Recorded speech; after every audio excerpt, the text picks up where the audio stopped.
Welcome to the Undisputed Podcast. I'm your host, Jenny Taft. This podcast is the full show from today's episode of Undisputed from start to finish. They've got a busy slate, so Skip, Shannon, let's get to it. Good morning. Welcome to Undisputed. I'm Jenny Taft, and I am with Skip Bayless and Shannon Sharp this morning. And I got to ask, how are you guys doing today? I'm doing better than the chance of Dak getting a long-term deal. Yeah. It is D-Day for Dak and Jerry and my Cowboys, and I hope that doesn't turn into Destruction Day, as Shannon Sharp is dearly hoping Skip, for. I don't want this. You think take pleasure in this? You don't want this. Nope. You're going to try to say that right now after all of these years and months. Guys, we do have some Cowboys insiders joining us later on in the show, but we got to start by discussing all things Dak Prescott and that deal that's just not getting done. The deadline is approaching, guys. Dak has until 4 Eastern today to sign a long-term deal with the Cowboys. Dallas has never had a quarterback play under the franchise tag, but the deadline is now only 6.5 hours away. Yeah. Shannon, how do you feel right now about Dak versus Jerry? I mean, I feel good. I don't know how Dak feel about Jerry right now. Skip, look. We can go back and forth, and we've gone back and forth about this, but I think that Jerry Jones have shown Dak just how much he feels about him, how he feels about him, excuse me. Skip, this thing could have been done last offseason. You don't wait a couple of days before the season and try to rush to get it done, because Dak says, hold on, we have February, March, April, May, June, July, August, and here it is a couple of days before the season starts. Now you in a rush to get this deal done. Jerry showed Dak what he thought of him when he marched to the podium, him and Stephen Jones at the Combine 2 off seasons ago, and says, yes, we would like to get something done with our quarterback, but he's going to have to work with us. So he's already telling you, I want you, but you need to give me a discount. Skip, we go get that car. Skip, when them cars go on sale, you get your car. Normally the cars, especially if it's a convertible like convertible driving around. Don't think I don't see you riding around with your little top. Not me, my wife. She ain't driving that car. I don't drive that car. Skip, and it's like, okay, when it goes on sale, I'm going to purchase it. Well, Jerry Jones is telling Dak, when you give me a sale or you go on sale, I'm going to purchase you. I'm going to give you what I want you to have. Now, it's reported that Clarence Hill, as you mentioned, Clarence Hill and Jane Slater are going to be on here, but he reported, I think, a couple of days ago, Skip, that they haven't talked since March.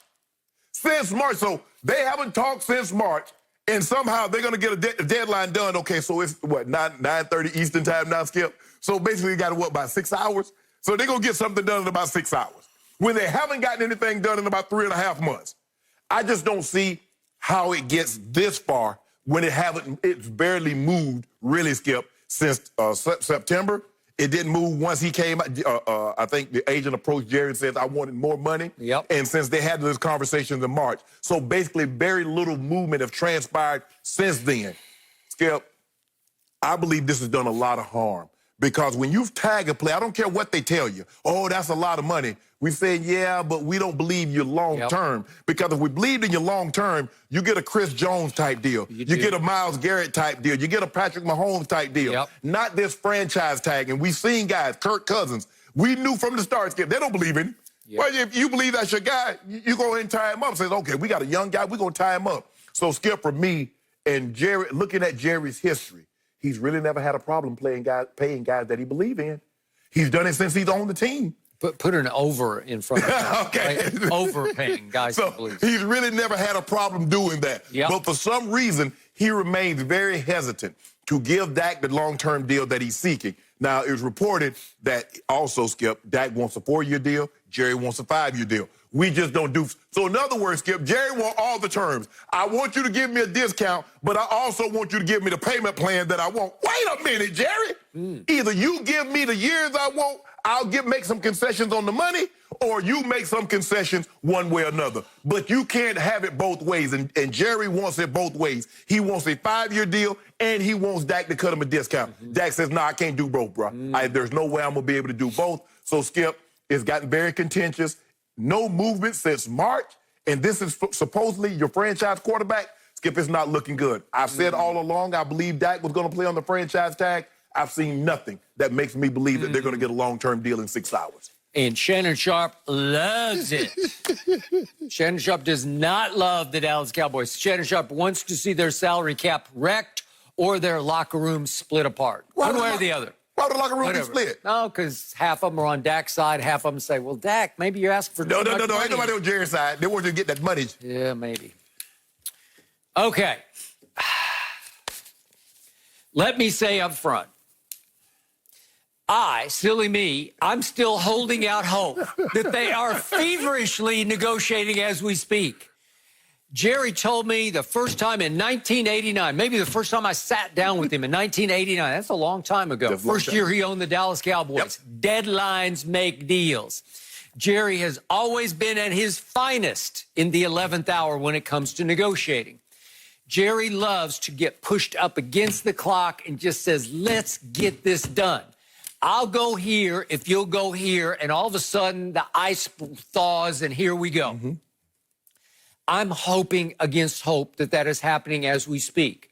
For Jerry Jones, 6 hours could seem like 6 years. You could get it done if you really, really wanted to get it done, and he's gotten this kind of deal done in his past numerous times.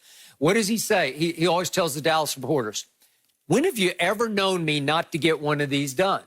Now? Right. Like right now? But why build up that bad blood, though, Skip? Okay. All right, so back to the bad blood. I'm going to say this one more time. You will not find a bigger defender or supporter of Dak Prescott than this guy sitting right here.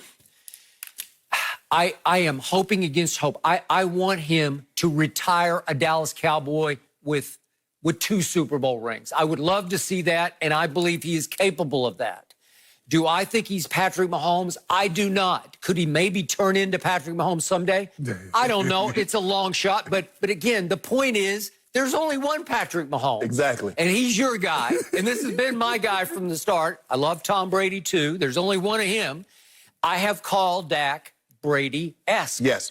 And I have thought even that filters into the way he carries himself off the field, because I thought he would be the first to say, I will take a little bit of an America's team discount here because I do make a lot of money off the field from my dozen-odd national TV commercials that I'm doing that I did last year. Right.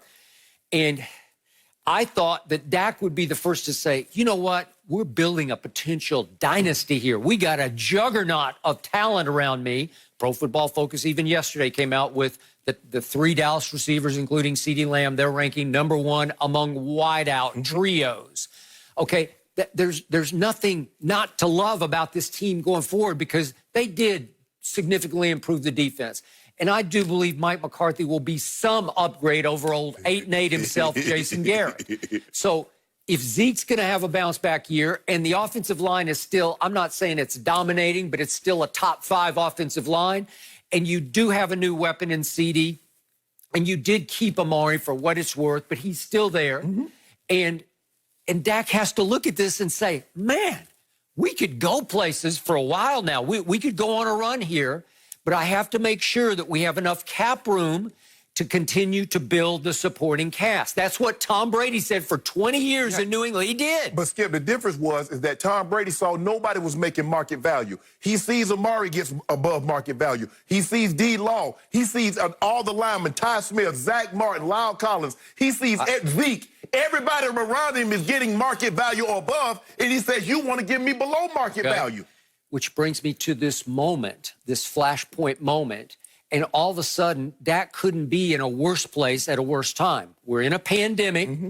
I think the cap just might plunge next year and maybe even the next year, depending on the revenues generated during the pandemic season we hope is going to get played. Correct. Fans or no fans, it's looking like they announced in Philadelphia yesterday. The no large gatherings. No.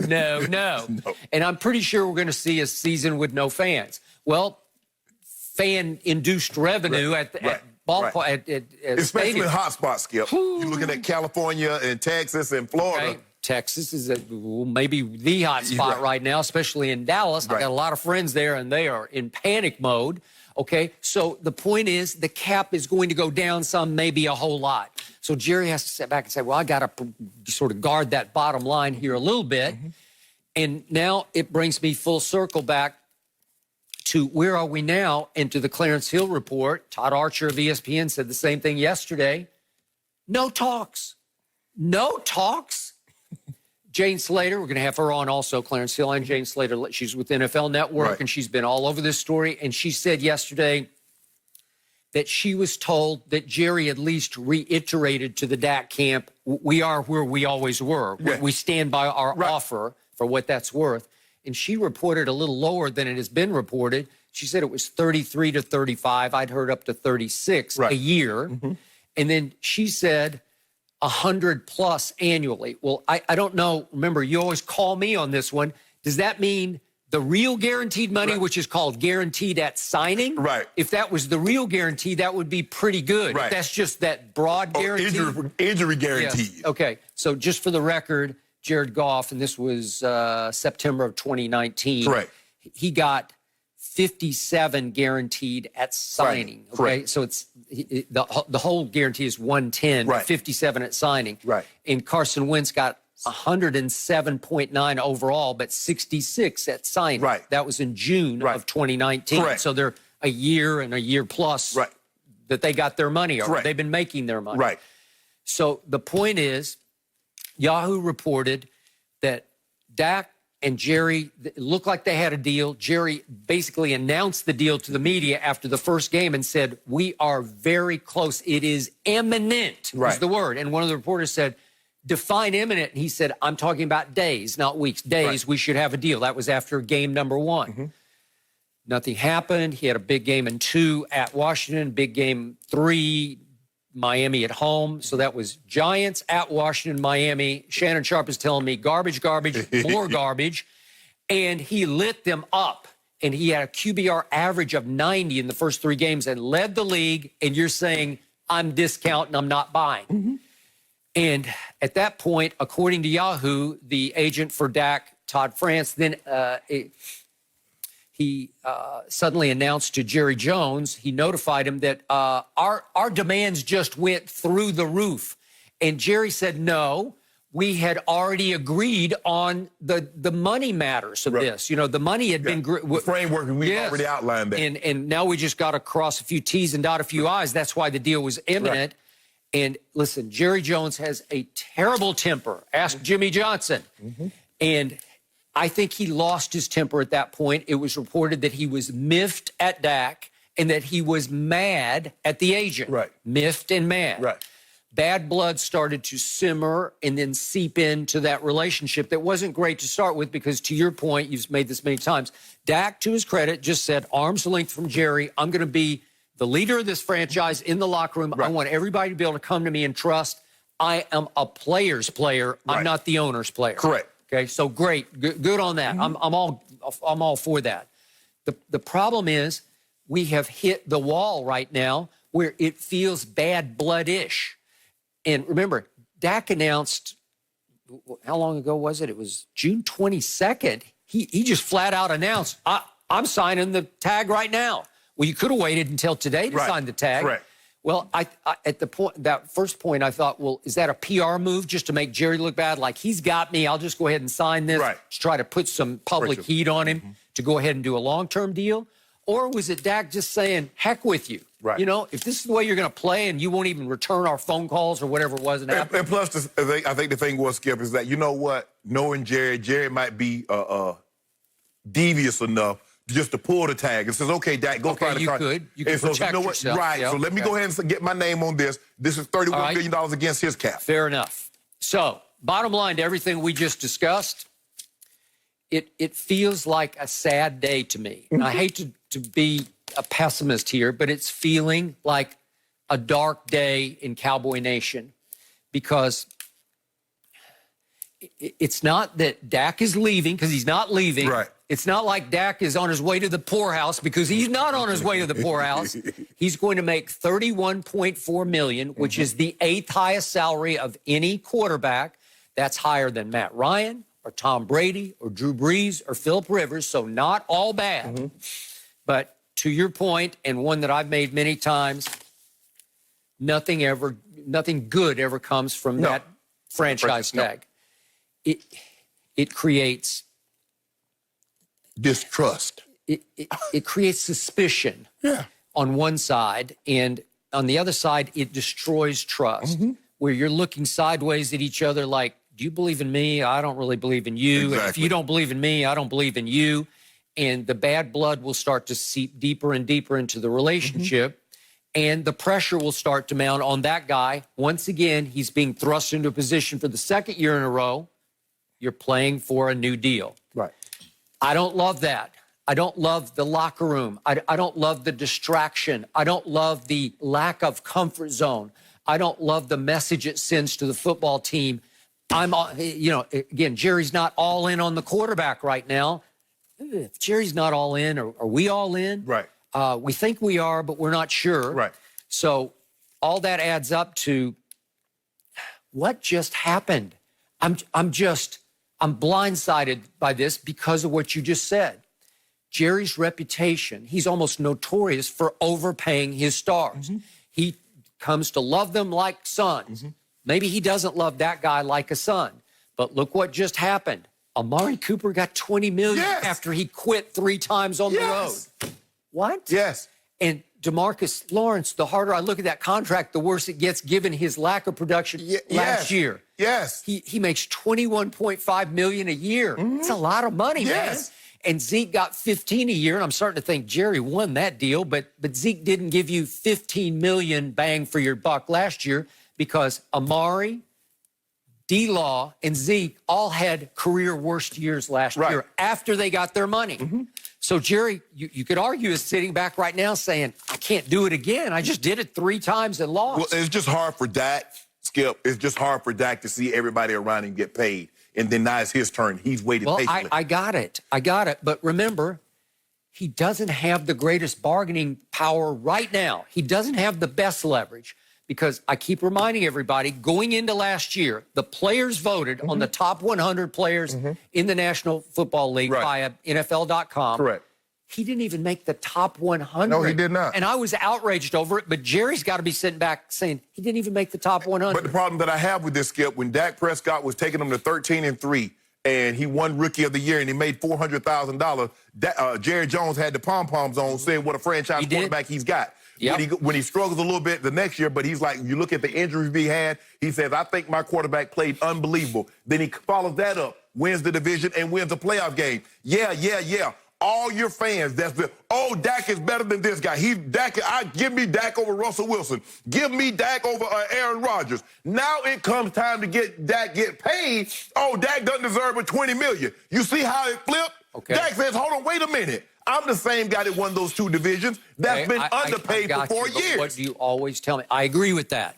But it's what have you done for me lately? And lately what he did was after a 3-0 start, they really struggled. He started to feel the heat. He started to crumble. They ended up at 8-8. He missed the Pro Bowl. He missed a lot of throws down the stretch that he didn't miss the year before.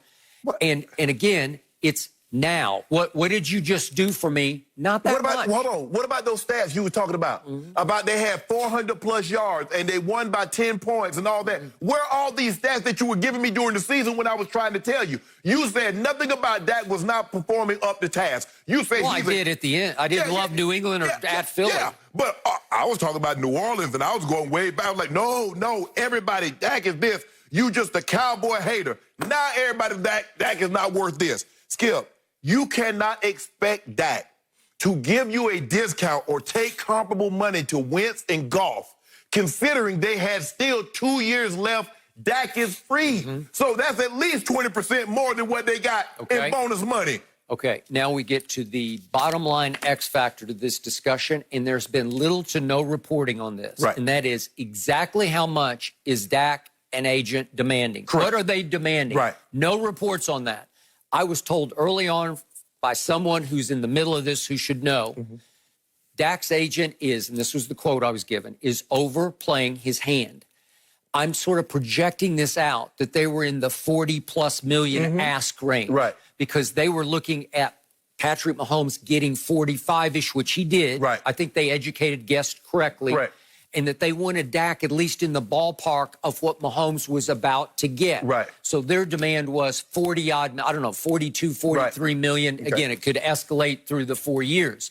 But the point is, I think Jerry just said, That's too rich even for my blood. Right. I do overpay, but I can't go that far because he's not that guy. Not yet. Right. He's 1-2 in the playoffs. Again, I love what he's made of. I don't think he's the most talented quarterback in the history of quarterbacks, but he did have the greatest rookie year of any quarterback I've ever seen, especially coming out of the 4th round. Through the first 4 years of their career, Yep. who was better, Romo or Dak? That guy. Okay, Jerry had no problem. But I thought that guy was better than Romo at every step and stage. I mean, Skip, think about it. Think what he's done. He's won 40 games in his first 4 years. In his first 4 years, Yep. there are not very many quarterbacks that can say they've done that.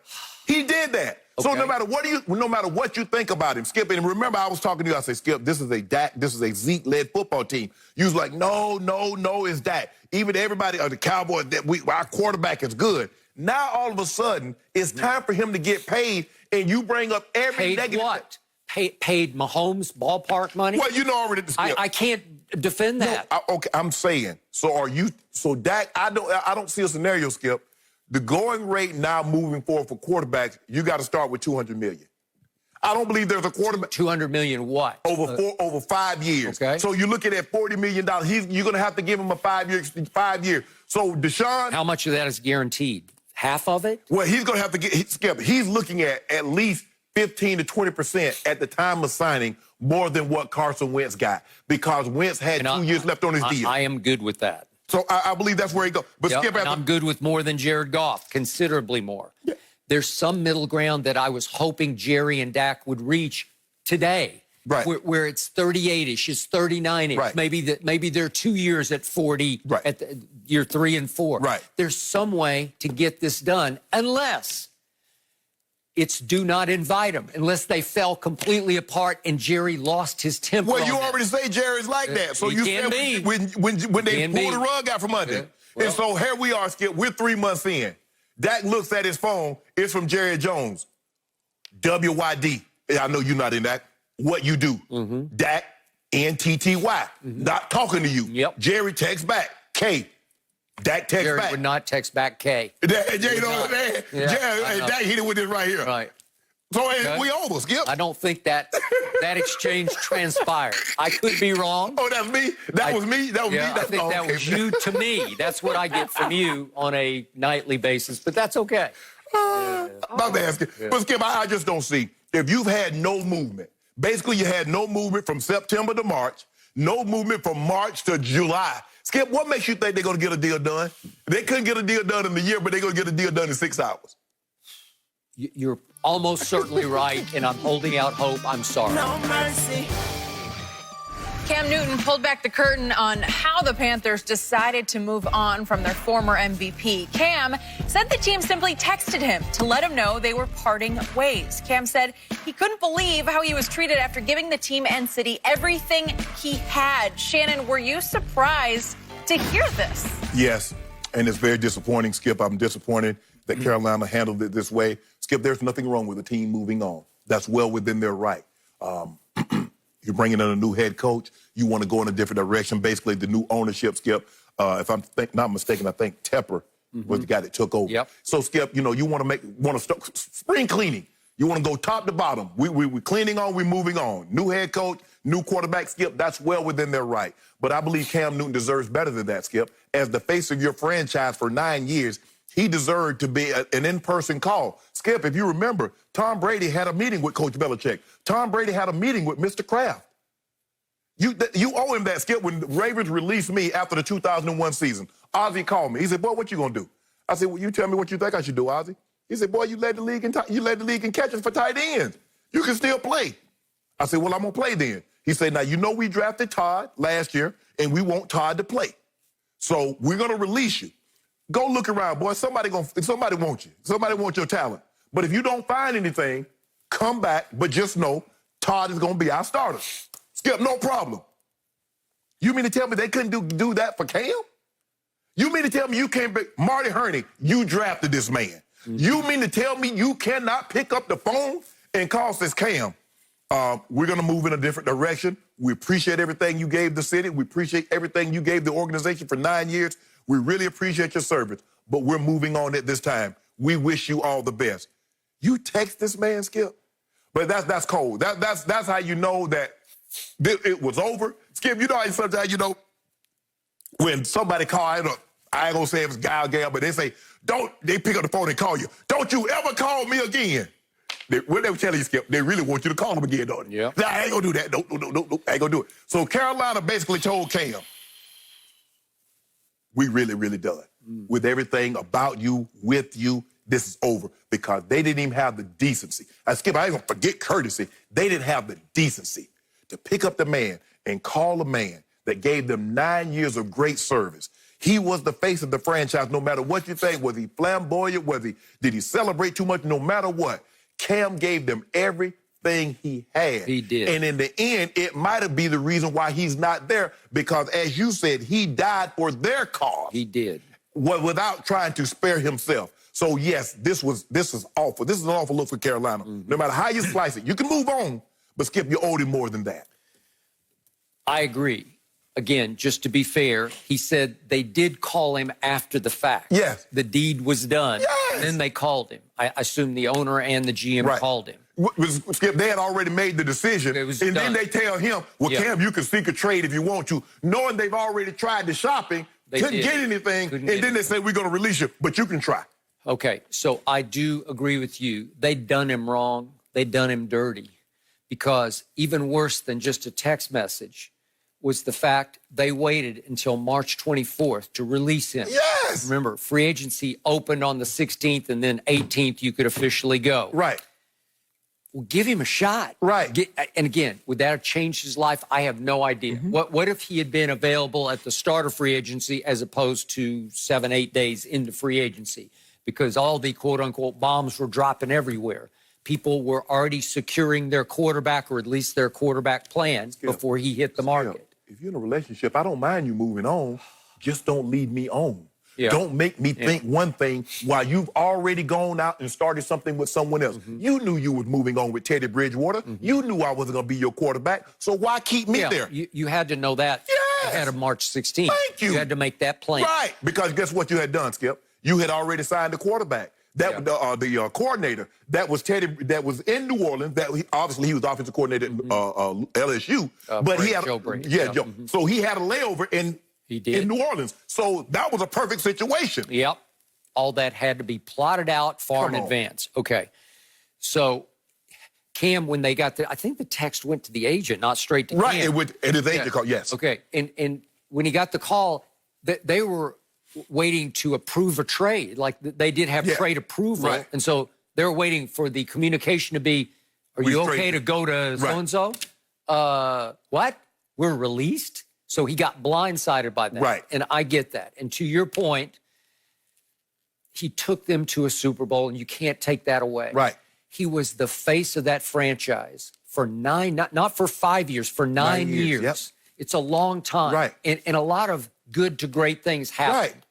And listen, when it comes to, if we can use that, it's now a cliche, but that whole idea of balling out, nobody can ball out more than that guy can. Yes. When it was time to play at the highest level, he literally imposed his physical will on defenses. I've never seen anything quite like it. Right. But something went terribly wrong here between him and that management. It had to, Skip. Something went that we don't know. That you can't give him Cam Newton can't get a call. At least, Skip, even when Peyton got released, Jim Irsay, he talked to Peyton personally. That's what you normally Skip, someone of that magnitude. Now, I'm not saying Cam was Peyton Manning, but I'm saying someone that's been the face of your franchise for as long as he has, as great as Cam has been for that organization. The general manager of the owner owed it to Cam to give him a call. Now, remember, in reverse, remember how angry Dan Gilbert got on the night of the decision because LeBron did not inform him first via any kind of message. He just said, I deserve some kind of call before he announced the live decision. But Skip, remember now, Rich Paul said he did give him a couple of hours heads up that LeBron was not coming back. But I guess he wanted LeBron to call him and just tell him sort of quote unquote man to man. After all they'd done together. And yet the blood was already bad between, they were already having conflict to start with. And then it went completely over the edge that night. And somehow they reunited. I don't know how. But Skip, we never got any indication that the blood was bad between Carolina and the front, Cam in the front office. We never got that until this situation occurred. And because you're like, well, hold on, wait a minute. How does it go from he has permission to seek a trade, but you've already released him? You've already tried to shop Cam. And then when you got no takers, you're like, okay, we've made up our mind, we're going to release you. But then you then you say, well, you can seek a trade. Maybe we didn't call the right teams. You do Cam Newton like that, you can't have the courage to just pick up Marty Hurney. You drafted Cam. You drafted him. He was there on most of Cam's watch. Remember, he lost his job for a while to Gettleman, but then he got his job back. So it was Marty Hurney to start with and Marty Hurney to finish. Right. And I would love to hear his side of this story, and I don't know if we ever will. Skip, when I decided I wasn't going to come back in 2004, I wanted to play one more year, make it a nice 15 and walk away. And CBS offered me the job, and I wasn't coming back. And my agent, Marvin Demoff, said, you want me to call Mike? I said, no, I want to call Mike, and I want to call Mr. B. I said, Mike, I appreciate it. I said, I know it's last minute, but I'm taking the job. I'm not coming but there was not a drop of bad blood between. Nothing had ever gone wrong. Skip it, Mr. B, I never forget, he's like, Sharpie, are you sure? Because I think we got a chance to be really good. I said, Mr. B, this opportunity is too good. I said, they're going to be players retiring every single year. I said, but desk jobs don't come available very often. I said, this opportunity is too good to pass up. Okay. He wished me the best, Skip. But you give someone that courtesy, Skip. I mean, you can't give, that's Cam. Yep. He's, like you said, he's a former MVP. He's a former Rookie of the Year. And you can't give him the courtesy and say, Cam, we're moving in a different direction. Okay. We appreciate everything you've done. All right, so here's my takeaway point. And this is my 2 cents from a distance. If I'm Cam Newton, I don't want to come across as I'm crying about this because it's done over. Yeah, it's done. Yeah. Nothing's ever going to change. You need to use this as fuel now. And he is. I'm pretty sure he's talking about it publicly, not to whine or cry about it, but to say, okay, watch this. Right. Watch what I'll do now, because it's time for him to, what's the old expression? Don't get mad, get even. Right. Okay, go get even. Right. Go show. You can still ball out at age 31. Yeah. Get them in the playoffs. Go impose your physical will on the Patriots. Yeah. Go impose your will on that job, because it's not your job yet. You're going to have to win it. I don't know. I think it's kind of a 50-50-50 fight with Stid and Brian Hoyer. Right. I think you're going to have to go in there a little behind schedule, because they're going to know the playbook way better than you'll be able to once camp starts. Correct. And win the job. And then you can go right down the list of teams on that schedule, which, by the way, is the hardest schedule in the NFL off last year's win-loss records, and pick those teams. You passed on me. Correct. I'm going to beat you, and I'm going to get even with you, and I'm going to get even with you. Yes. Okay? I'm good with all that. It's the same thing as Odell was saying in the same session. It was on Odell's, I think it was Odell's YouTube. Yeah, YouTube channel. Yeah, right? Yes. Okay, so Odell said, Blonde is back. Fine with that. And he said, it's the new me. Well, it's always the new you, Odell. I just want to see you play. Right. But his point was, I'm tired of playing your game, and I don't know I guess it's the media's game or your followers' game on, the negativity you get on social media. Right. But he said, it's like me and Cam talk about this humble SH. They all want us to be humble. But then when we are humble, they view it as a weakness, okay? And he said when they're both playing, when they're both balling out, that when they're up and they're talking, you hate it. I don't know exactly who you is. Is it the media? Some in the media, some in your following, some. And he said, no more of that. This year, I'm trying to kill, as in kill on the football field, and that's why Blonde is back. Well, Cam's been posting a lot also. And in the end, I'm fine with all that. But the point is, you just have to go do it. Just go play. Not words. Just go play. And I'm with Odell. I don't care. You can have blonde hair, red hair. Yeah, doesn't matter. You can go to Tiffany Haddish route and cut it all off. As long as you ball out like you did your first couple of years, because I want to see that Odell Beckham back. That's the guy that I want to see. That's the guy that I know that's in there, but for some reason, be it injury, going to a location that he didn't really care to be, he wasn't himself. He had his career worst stats. Yes. Okay, is that our fault? Is that his followers' fault on Twitter or negativity? No, it's your fault. Right. And Cam, don't worry about getting even. You need when you can't leave them. Get ahead. Okay. Do what you know what you're capable of doing. All right. Skip, that thing that happens. Because we're getting close to a point of it's time to act, not talk. Right. Right? It's just time to play. Because that's how Coach Belichick is. You do all the talking you want to, but at the end of the day, Skip, you still got to play the game. And that's why people say, Shannon, you're talking. Yeah. I was like, so if I don't talk, will they let us win the game? I say, whether I say a little or I say a lot, we still got to play. Got to play, and there's nothing I can do or Shannon Sharp can do to stop you. Nope. If you're that good and you're that committed and you're that focused, you can do it. That's it. Both those two men have the ability to do this. Yes. Absolutely. A lot of pressure, but hopefully we're going to let the play speak for itself. And I just hope we're about to see a huge comeback season for Cam. That's the story that I want to see play out. I'm not so sure how this story is about to play out. The deadline between the Cowboys and Dak, we're going back to it. We are less than 6 hours away now. According to Fox Bet, Dak not signing is favored at -500. So if no deal is done, which right now we're kind of looking that way, Shannon, tell me, does this help or hurt the Cowboys' Super Bowl chances this year? Skip, I've seen it go both ways. I've seen guys, Skip, they go out there and ball out to prove that you should have given me this deal. Now it's going to cost you more next year. But I've also seen guys, Skip, I've had a teammate, and he wanted a new contract. They didn't give it to him. He says, you know what? I said, but bro, what you doing? He said, this is what they're paying me for. I'm going to give them the amount of production that they're actually paying me. If they'd have gave me what I asked for, I'd have gave them that production. So, Skip, I'm not going to sit here and say everybody plays that way because they don't. Now, I believe Dak is more in my mode, Skip. When I didn't get the contract, I said, I'm going to show, okay, this is what you want to do to me? I'm going to get 80 catches, 1,000 yards, and double-digit touchdowns. Come see me. Okay. Some guys don't view it that way. Some guys like, I'm not going to run the risk. I'm not going to get hurt. I'm not going to hurt myself out here because y'all shown me what you think of me. Yep. By not giving me what I've asked for when I perform year after year. Because the biggest thing that Dak has in it, Dak's been doable. 64 games up, 64 games, Dak has been under center. He has. And since the merger, only a handful of quarterbacks have won more than the 40 games that Dak Prescott has won. Yep. Joe Flacco, Russell Wilson, Dan Marino, and Matt Ryan. Let that since the merger. Merger goes back to what, 70, Skip? So we're talking 50 years. Only 4 quarterbacks got as many wins as Dak Prescott. So you can talk about, oh, he's that, he's this and that. But if the bottom line is winning, there's only 4 guys that's done more than him. So let that sink in for just a second. For me, Skip, I think Dak just wants to go out there and play. See, the thing is about the franchise tag, Skip, and the thing is, and the owners know this, the injury.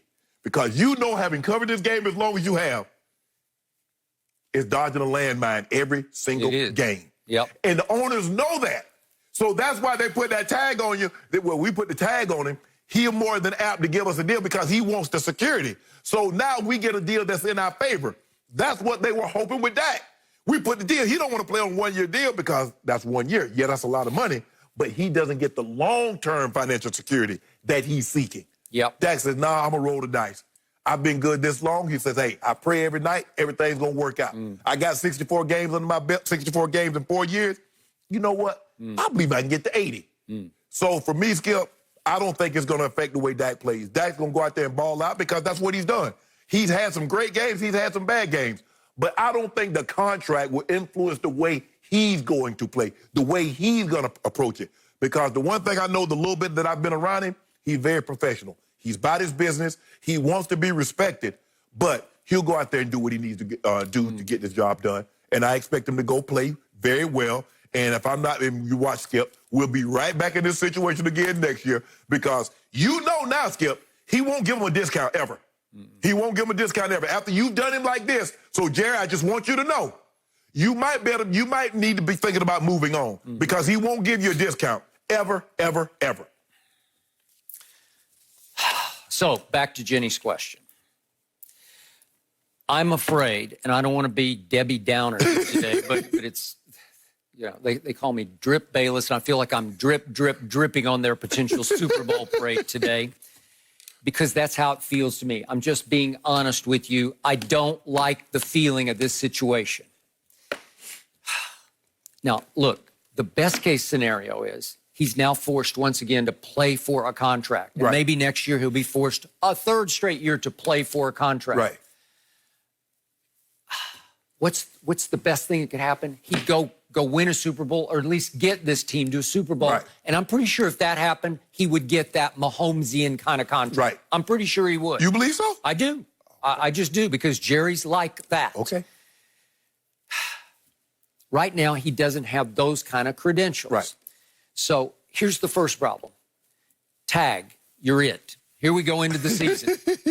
It's unsettling for the football team because the football team keeps getting asked about, how do you think Dak's feeling? And after a while, you just get sick. This story has been, I'm sick of it. We talk about it almost every day. Right. In fact, more words have come out of this mouth and that mouth about this Dak topic contract. than any topic in the history of Undisputed. Yep. And there's no story because it hasn't happened. Right. Nothing's happened. Right. Hope it's happening right now. Doubt it is. No, it ain't. Okay, so the football team keeps asking, keeps getting asked about this, and it keeps asking itself, does our owner not really buy into to our leader, our guy, our franchise quarterback? And then some might ask themselves, is it true that maybe Dak was demanding way too much money and he just kind of priced himself completely out of the market? So it's unsettling because you're not sure what's happening. There's no comfort zone anymore in the locker room. Now, that can be what Jimmy Johnson used to call creative tension that he developed in the locker room, where everybody's on pins and needles and it explodes in a good way. It also, as you just pointed out, it can go the other way too. All right, so now let's look at that man's psyche. Last year, he bet on himself, and for the first 3 games, he was spectacular. He had a QBR of 90 average, albeit against Giants, at Washington, Miami, 3 not very good teams. He was great. And then the agent changed the deal on Jerry, so Yahoo reported. Jerry got mad. He got miffed at Dak, mad at the agent. And then for the last 16 games, as he still bet on himself, he did not play great. Is that fair to say? Yeah. He did not play great. I told you during the year, I think he's starting to feel some pressure because you're going to. You're playing for your life, your contract. Right. And I thought he started to press on some throws that he made in his sleep, that he made naturally. You know how it is with the football and from the pocket. You have to have the thought of no thought. You have to be willing just to see it, feel it, and throw it. Cut loose without second guess. If you have any second guess in your mind, if you think twice about anything, you know what's going to happen. You're going to get to, as they say in baseball, too fine with the pitch. You're trying to guide it, and it won't guide. Nope. It has to be cut loose with. Got to be free flowing. Free. And I didn't think he was free over the last 13 games because Pro Football Focus ranked him the 15th best performing quarterback over the last 13 games.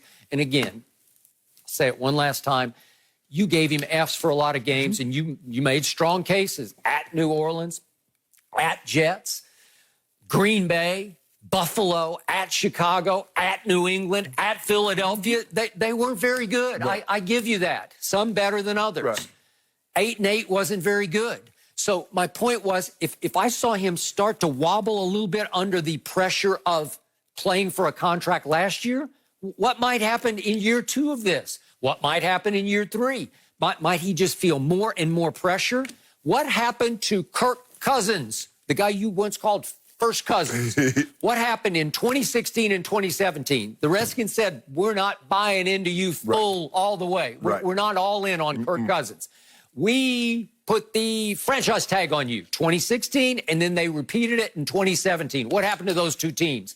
They went 7-9. He had a few pretty good games, and he had some really bad games. And what did he do when he had a good game? He comes storming up the tunnel, and he sees the media. You like that? Yeah. You like that? Yeah. Because the media's all over him. It's bad blood because you're under the tag. You're being doubted, right? Remember, he had the game on the field, and he's rubbing the general manager's head. Bruce Allen, who's no longer the general manager. With Allen or McClue? Oh, maybe it was. I thought it was Bruce Allen. How you like me now? Something he was yelling. How you like me now? But he's messing his hair up. Right. Okay. So is Dak going to go mess Jerry's hair up on the sideline? Probably not. No. He's not built like that. Nah. But the point is, Kirk Cousins went 7-9 twice. Right. So here we go.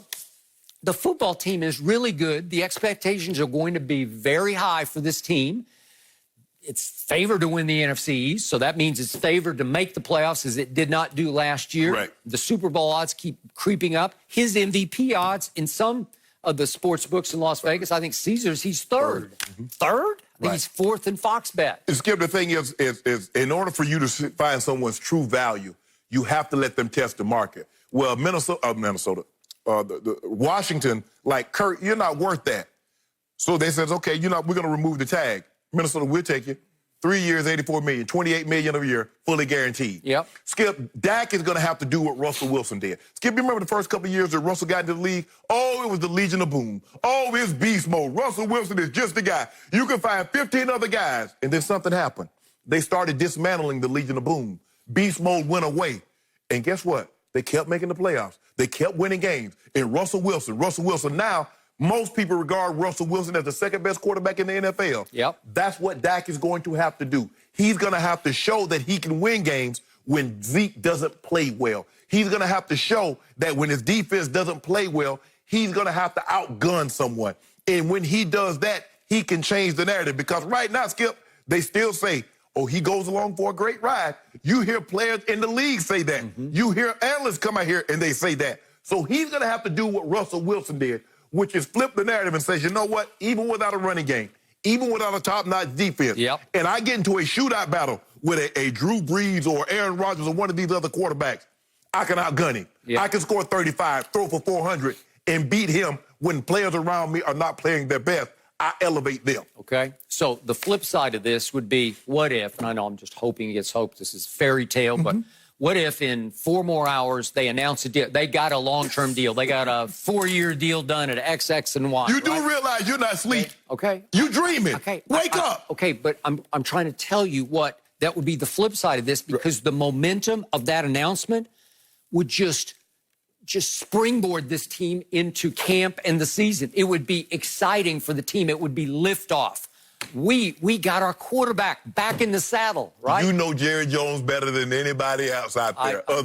Okay, what do you think the likelihood of him getting a deal done after Dak done what he's done? Gut feeling, he let his personal feelings get in the way of its better judgment. Exactly. Right? Yes. And I think he's still mad at the agent, and I think it's going to be a long year of a tag. Yep. No mercy.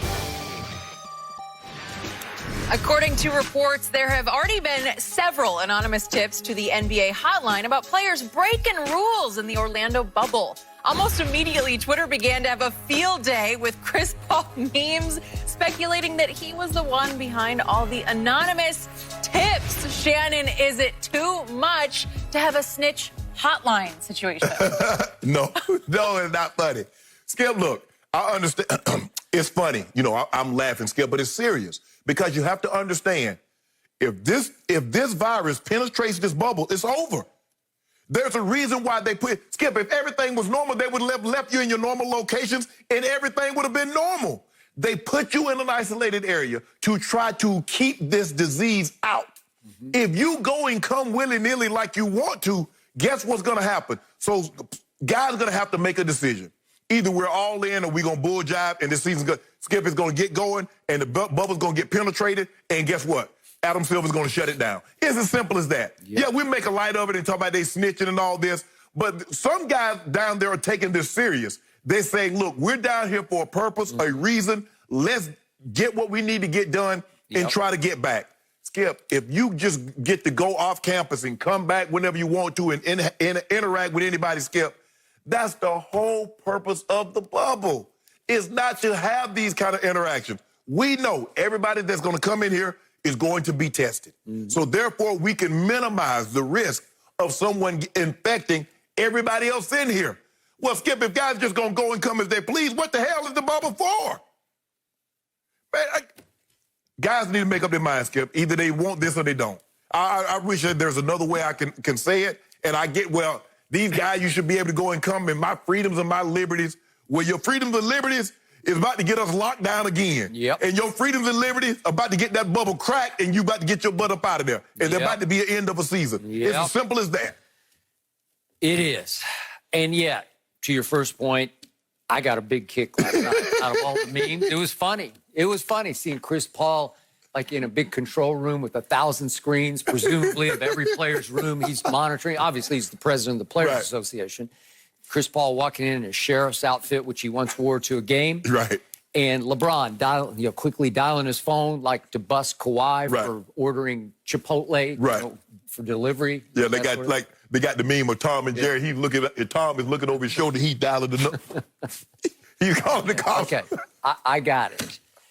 But I am so with you. In the end, not a laughing matter. It's literally a life and death matter. Mm-hmm. It's literally a season or no season matter. So what are we doing here in the studio right now? It's you and I, and Jenny's way over there. Way over there. And no camera. There's nobody. There's nobody. Is there anybody out there? We have one camera operator for all these cameras. But he ain't here right now. We usually have 3, 4. 4. I think we have 4. I don't know. I never even looked. Yeah. I think we have 4. Where are you? There's nobody. The camera operator ducked out now because we are trying to stay completely distant. And you know what, Skip? How few camera people? We don't even have camera people to show you that there's no camera people. We don't. We can't move the camera at this point. So I keep calling Fox right now the antiseptic ghost town that it is, in a great way. Mm-hmm. Every 15 feet in the hallway, there's a Purell machine, and everyone I see, everyone without fail, I stop and get 2 scoops, right? Yep. And I do this. Every restroom, as you're leaving, you got a Purell station, right? Yep. Okay, Yep. This is all great because it's just what we all have to do. So in the end, when I come in here in the morning, I'm thinking we are only as strong or as safe as our weakest link. Right. And I'm hoping that everybody, the few people who do, in our skeleton crew we do have in here, I hope everybody takes it seriously enough to realize we are literally in this together. Correct. Now, we don't have a literal all-day bubble because we all go home. Go home, correct. When I go home, that's the only place I just go home. Right. I don't go anywhere. Yep. Okay, but we can't know for sure what other people that we're going to come in contact with are going to do. Correct. Right now, L.A. is basically shut down again. Restaurants, bars, but there are some renegade restaurants and bars that are trying to stay somehow quietly open. Right. So if one person in our little bubble here every morning, if they say, it's not that big a deal, I'm going to go to that renegade bar. I'm going to hang out tonight. I'm not going to wear a mask. I'm tired of this. I'm sick of this. I don't want the economy to collapse. I'm going to go and give my money to that bar because it deserves to stay open, to stay in business, right? Well, okay, so what? Could we be at risk? Sure we could. Absolutely, yes. So that's happening right now in the Orlando bubble. You're only as safe as your weakest link. Correct. So, again, NBA players, NFL players tend to think they become invincible. Of course. Russell Westbrook just got corona, right? Yeah. Skip, they shut down the season because 2 players had it, Donovan Mitchell and Rudy Gobert. Yeah, they're pretty big stars. They shut the entire season down. Yeah. What, 5, 6 Sacramento Kings caught the virus. Okay. This virus obviously plays no favorites. Right. Do I think LeBron is invincible right? Nope. I don't. I think if he makes one mistake, you have to continue to sanitize. You got to wash your hands. If you leave your hotel room and you touch surfaces like a doorknob, you just have to remember, I got to wash my hands, and you can't touch your face. Skip, and the thing is, this is more than breaking curfew. This is not a situation where you're breaking curfew and you're out and the only thing you might not get any rest. You're putting, when you break curfew or you go outside of the enclosure, you come back in, you put other people at risk. You do. This is not about just you. You know, it's interesting because night before a game, if one guy breaks curfew and that guy stays out too late, has too much to drink or has too much fun, whatever, then he's betraying Shannon Sharp, right? Because you're all in this together. Okay? His team. Yeah, okay. Now you do this. This is for every team. Everybody. You are all in this literally together. Yeah. So one guy can't say, this is silly. One guy can't say, this is stupid. I'm going to go out and have a drink. Or I'm going to go somewhere and get some food or whatever. You can't do it. And I know 2 or 3 months seems like forever right now. Trust me, it will pass. It'll be over before you know it. Before you know it. But you have to grow up enough and be disciplined enough, even though you've been spoiled rotten most of your life. Yes. This is the time you have to say, no, I got to do this right now for the sake of everybody in this bubble. Discipline requires you to do your absolute best when no one is watching. So can you do your best? And Skip, I'm not dry snitch. I wouldn't dry snitch anyway, Skip, because my senior year, Skip, Coach Crosby, he was checking rooms. So it's after curfew, 11:30. He come banging on everybody's door. Everybody outside, everybody outside. Now, Skip, anybody that knows me when I'm asleep, don't mess with me, don't F with me when I'm asleep. I'm moody, I'm grouchy, and it's going to be a problem. So I'm already upset. As my grandma used to say, I already got my butt on my shoulders. Mm-hmm. Where's Dan? His name is Danzy. I know you're watching Danzy. Where is Danzy? He ain't in his room. I say, who? Danzy, where is he? I said, Coach, first of all, he ain't no starter. Second of all, I don't know where Danzy is. I got a class at 8 o'clock, and I'm not running, and I'm not telling you if I did know where he is. I'm going back to bed. I walked off. Everybody looked around.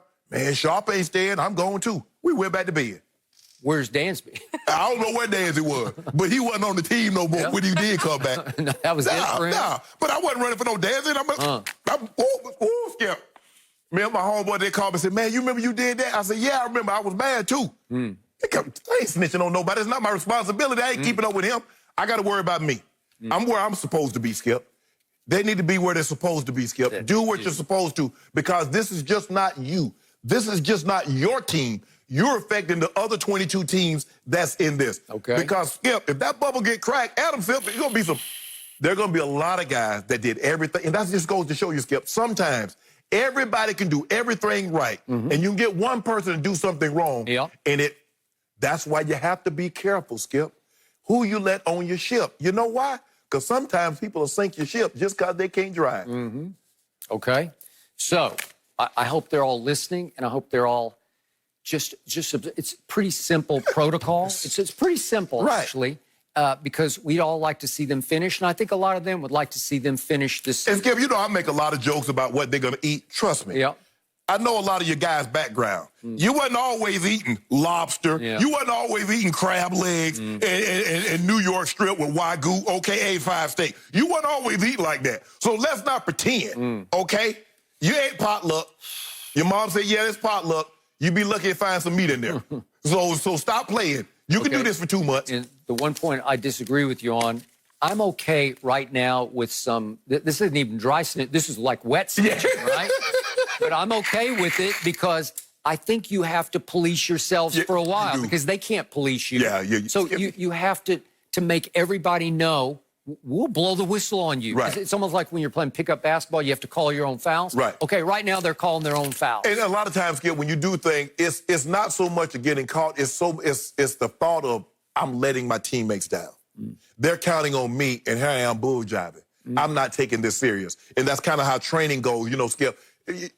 I never got upset. When I saw guys from other teams, they missed workouts and they missed training sessions, that didn't bother me. They wasn't on my team. So I was happy because I know what you do. Oh, okay, that gives me a great chance. It's you letting not only your teammates down, you're letting everybody else that's taking this thing real serious, and you're not. It's not. Don't do that. Don't do that. But I ain't snitching. You guys, it started funny, but it's serious, right? There's no messing around here. And I looked up some of the rules. If players do not follow the protocols in the bubble, it starts with a warning, then a suspension, and then a campus ban. So really, at some point, you're just going to be asked to leave. So this is serious stuff, guys. Time for our hot topic of the day, sponsored by Burger King. $1 mini shakes are now at BK. Dak Prescott and the Cowboys have reportedly not been close to a deal, as the deadline is now only hours away. Also, earlier this week, it was reported that the two sides had hardly talked since March. So, Shannon, let's talk PR here. Who is winning the PR battle between Dak and the Cowboys? The Cowboys, because the teams always win. Because for some reason, Skip, I don't know how the owners have done it. I don't know how the billionaires have convinced the fans that the millionaires are greedy. But they've done a great job of that, because when you look at the baseball situation that was going on, how dare those greedy baseball players? They're wanting too much. They should come back and let us have something to watch on TV. Well, the owners are not taking any risk. I guarantee you won't no owners be down there when they come time to play these games, Skip. Guess where they're going to be? Secluded in their humble abode. The same thing here, because what happened was, and I told you, Jerry and Steven planted these seeds when they went to that podium and said, you know, it's all about winning. And they planted the seeds that if Dak doesn't give us a discount, he doesn't care about winning. He's being selfish. What? No. I watched Peter get paid in accounting. I watched everybody. I watched David in production get paid.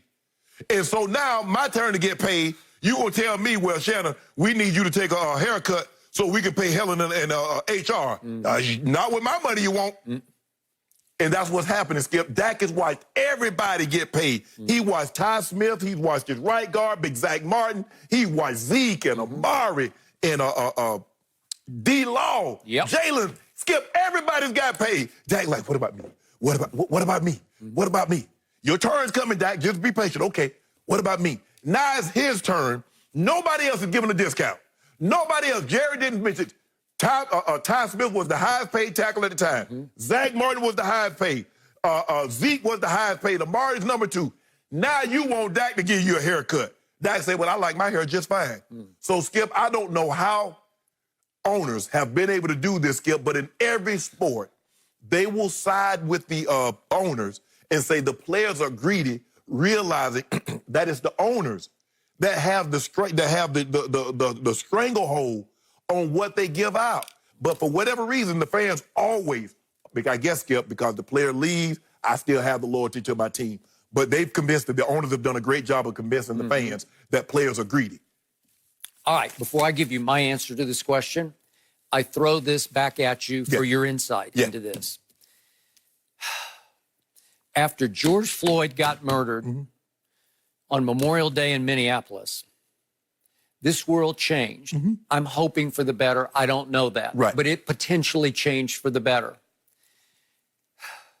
There's a new racial sensitivity operating at the highest level right now around the world, but especially in this country. Right. Attacking racist symbols, statues, nicknames, anything that got grandfathered in, sort of got in under the radar. Nobody really focused. Right. Now, especially the white community is saying, wait a second, that? Okay, I give you that as the backdrop to a deadline that's approaching in which we have a white owner who's not all that beloved, who can be seen, you know, I'll get to that in a second, but not all that beloved, and he is locked in a battle with the black leader of the franchise, the face of the franchise, the black quarterback, Dak Prescott, and you would think that that would sway much of the public in that guy's favor, number 4's favor, because that's the time we're in. That's why that nickname in Washington, D.C. of that football team just got changed. Correct. Because that's the time we're living in. Do you think that operates here at all? Because I'm not sure about it. And the point is, I don't think Jerry Jones could care 1 second about this or be influenced for 1 second. He does not care about it, Skip. And I think the thing is that, see, what you have to realize, Skip, is that the fans, they look at it like, okay, I'm making $50,000 or I'm making $40,000 a year. And here's somebody, and they're grappling over, he wants more than $35 million. Well, and they always say, well, I'll take it. You being greedy. But you have to put it in your terms, Skip. If somebody, you're making $50,000 and they come to you and say, we want you to give us $10,000 back so we can hire somebody else, you're going to say you out your mind. So you have to take it out of, you can't look at your situation and compare it to Dak's situation. Dak says, I've watched everyone get paid.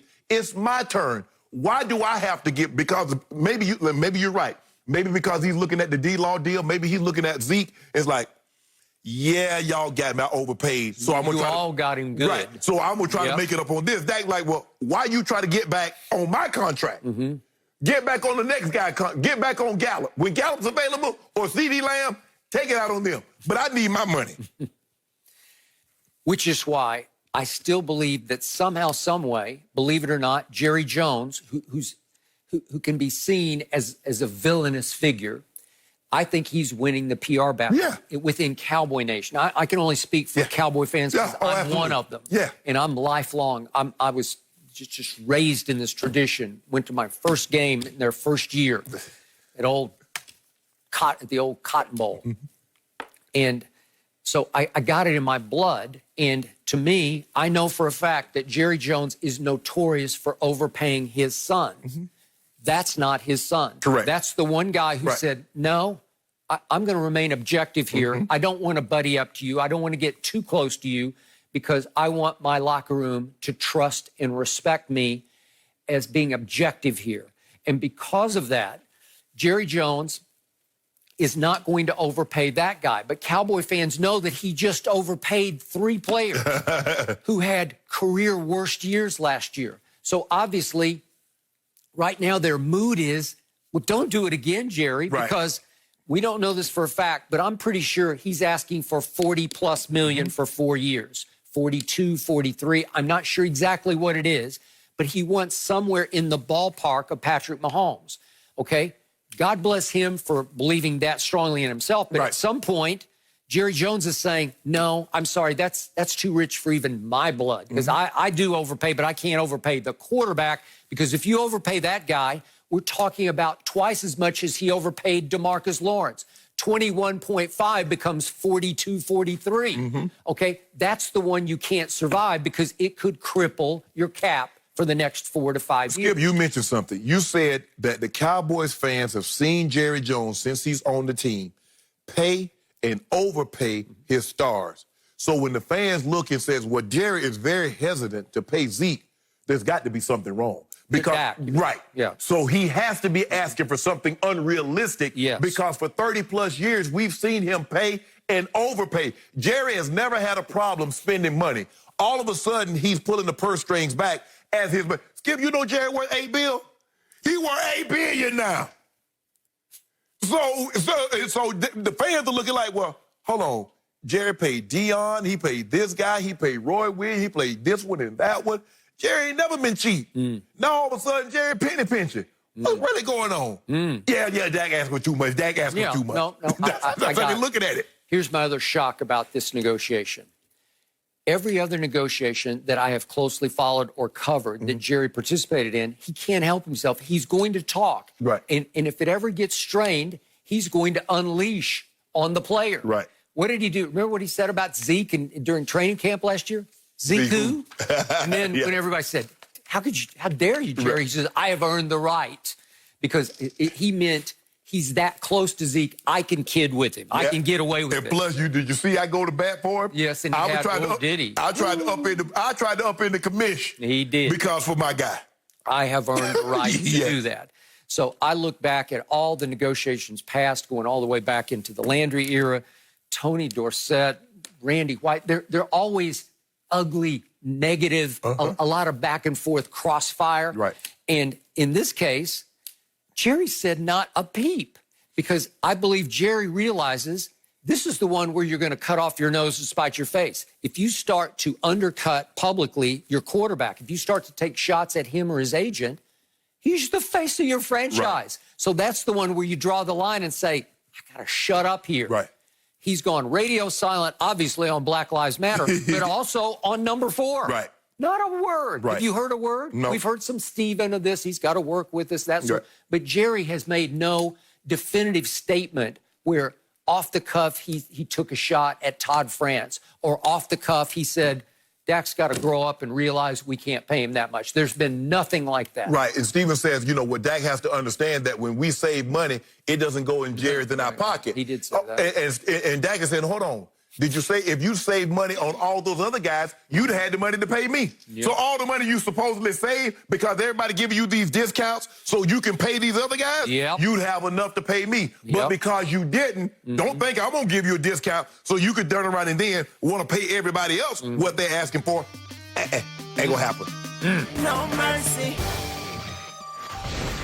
Tonight on FS1, the biggest stars in racing battle for $1 million in the NASCAR All-Star Race. Don't miss the action live from Bristol Motor Speedway beginning at 8:30 Eastern on FS1 and the Fox Sports app. So at the beginning of the 2019 season, Jerry Jones said that a new deal with Dak Prescott was nearly done. Since then, there has reportedly been very little progress between the two sides, and we are now only hours away from the deadline for Dak to sign a long-term deal. Fort Worth Star-Telegram's Clarence Hill is joining us now. You have been covering the Cowboys since the 90s, and we are so glad to have you with us. We missed you in person, but this is better than nothing. So tell us, Clarence, where did this all go wrong for Dak and the Cowboys and these negotiations? Well, number one, it went wrong. They didn't get him done before last season, before all the money exploded. They should have gotten this done, and then the money exploded, and the two sides have been dug in their corners. I mean, the Cowboys want a 5-year deal. They don't do 4-year extensions. All their extensions have been 5 years. Dak wants a 4-year deal. You look at all the extensions or new deals before Patrick Mahomes, they've been 4-year deals and 4-year extensions, and he wants to be in line with other guys. And again, you want the 4-year deal because it's essentially a 5-year, 6-year deal anyway, because they have the mechanism of putting the tag on him again after that to control his future. But I think the biggest thing here is that the Cowboys may have taken Dak's kindness for weakness. Dak has been a team player, team guy, selfless guy, and they figured Dak would do the right thing and I guess acquiesce to doing what was best for the team. And again, as I've said, I've been blue in the face. Dak did not switch agents before last season, to CAA and to Todd France. CAA is one of the top sports agencies. Certainly Todd France is one of the most shrewd agents. He didn't switch from CAA to CAA to take less money. He switched to CAA to maximize his earnings. No, you go ahead. So, Clarence, do you believe some bad blood has developed here? Is there any animosity from one side to the other? Because you reported, I guess, yesterday that they're not even speaking at this point. Well, yeah, and that's the thing that I guess troubles me to a certain extent, is because both sides have said we want to get a deal done. Dak is our guy. Jerry Jones, when we last talked to him at the Combine, said there's no going forward without Dak. And Dak has said, I want to be a Cowboy for life. Certainly, I want it at my price, and both people saying they want it at a price, but they want to continue this relationship.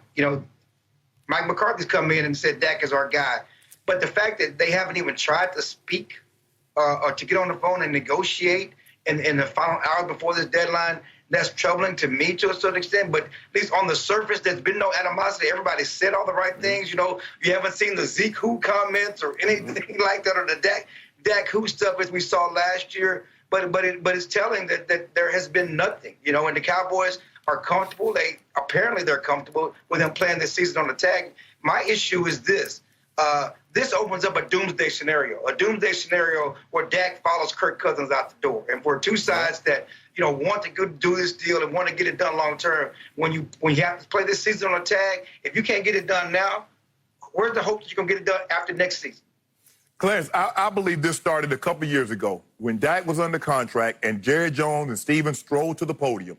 And they said, Dak's going to need to work with us. Before the contract negotiation even started, they're already asking Dak to take a discount. Well, Dak was saying, well, hold on, wait a minute. When I was making $400,000, when I was making $500,000, no one called to say, okay, we're going to give you a raise. And so they planted the seed that if Dak doesn't give them a discount, he's being selfish. And the fan base seemingly in Dallas has bought into that.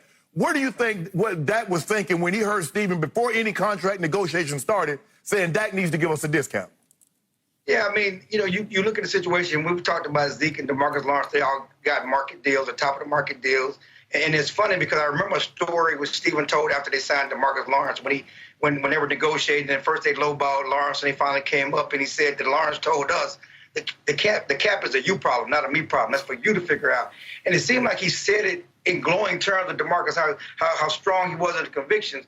But yet we're not having that same attitude toward Dak, who also wants to get his fair market value to a certain extent, and they're stuck on this. But yeah, from a Dak standpoint, who's been severely underpaid based on his salary. He's made $4 million in 4 years on the field, one of the best bargains in sports, if not the best bargains in sports. It's time to make him whole. And as I always say, it's time to not only make him whole, but make him whole. And if you want to get your guy done, like the Chiefs did, if this is a guy you believe in, then you find a way to get him done.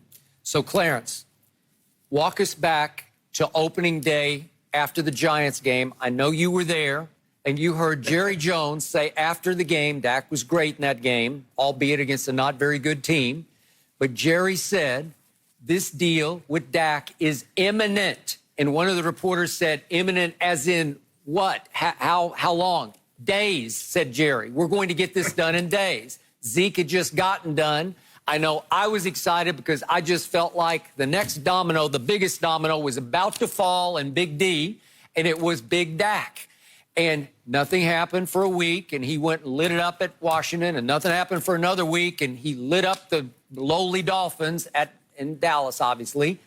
And then Yahoo reported, and I wanted your comment on this, Yahoo reported that at that point, Todd France then presented a new demand to Jerry Jones when Jerry thought they had agreed upon the basic money of the deal. They just needed to cross some T's and dot some I's. And Yahoo reported that that made Jerry mad at the agent and miffed at Dak. Do you think that was a turning point? Do you buy into that scenario?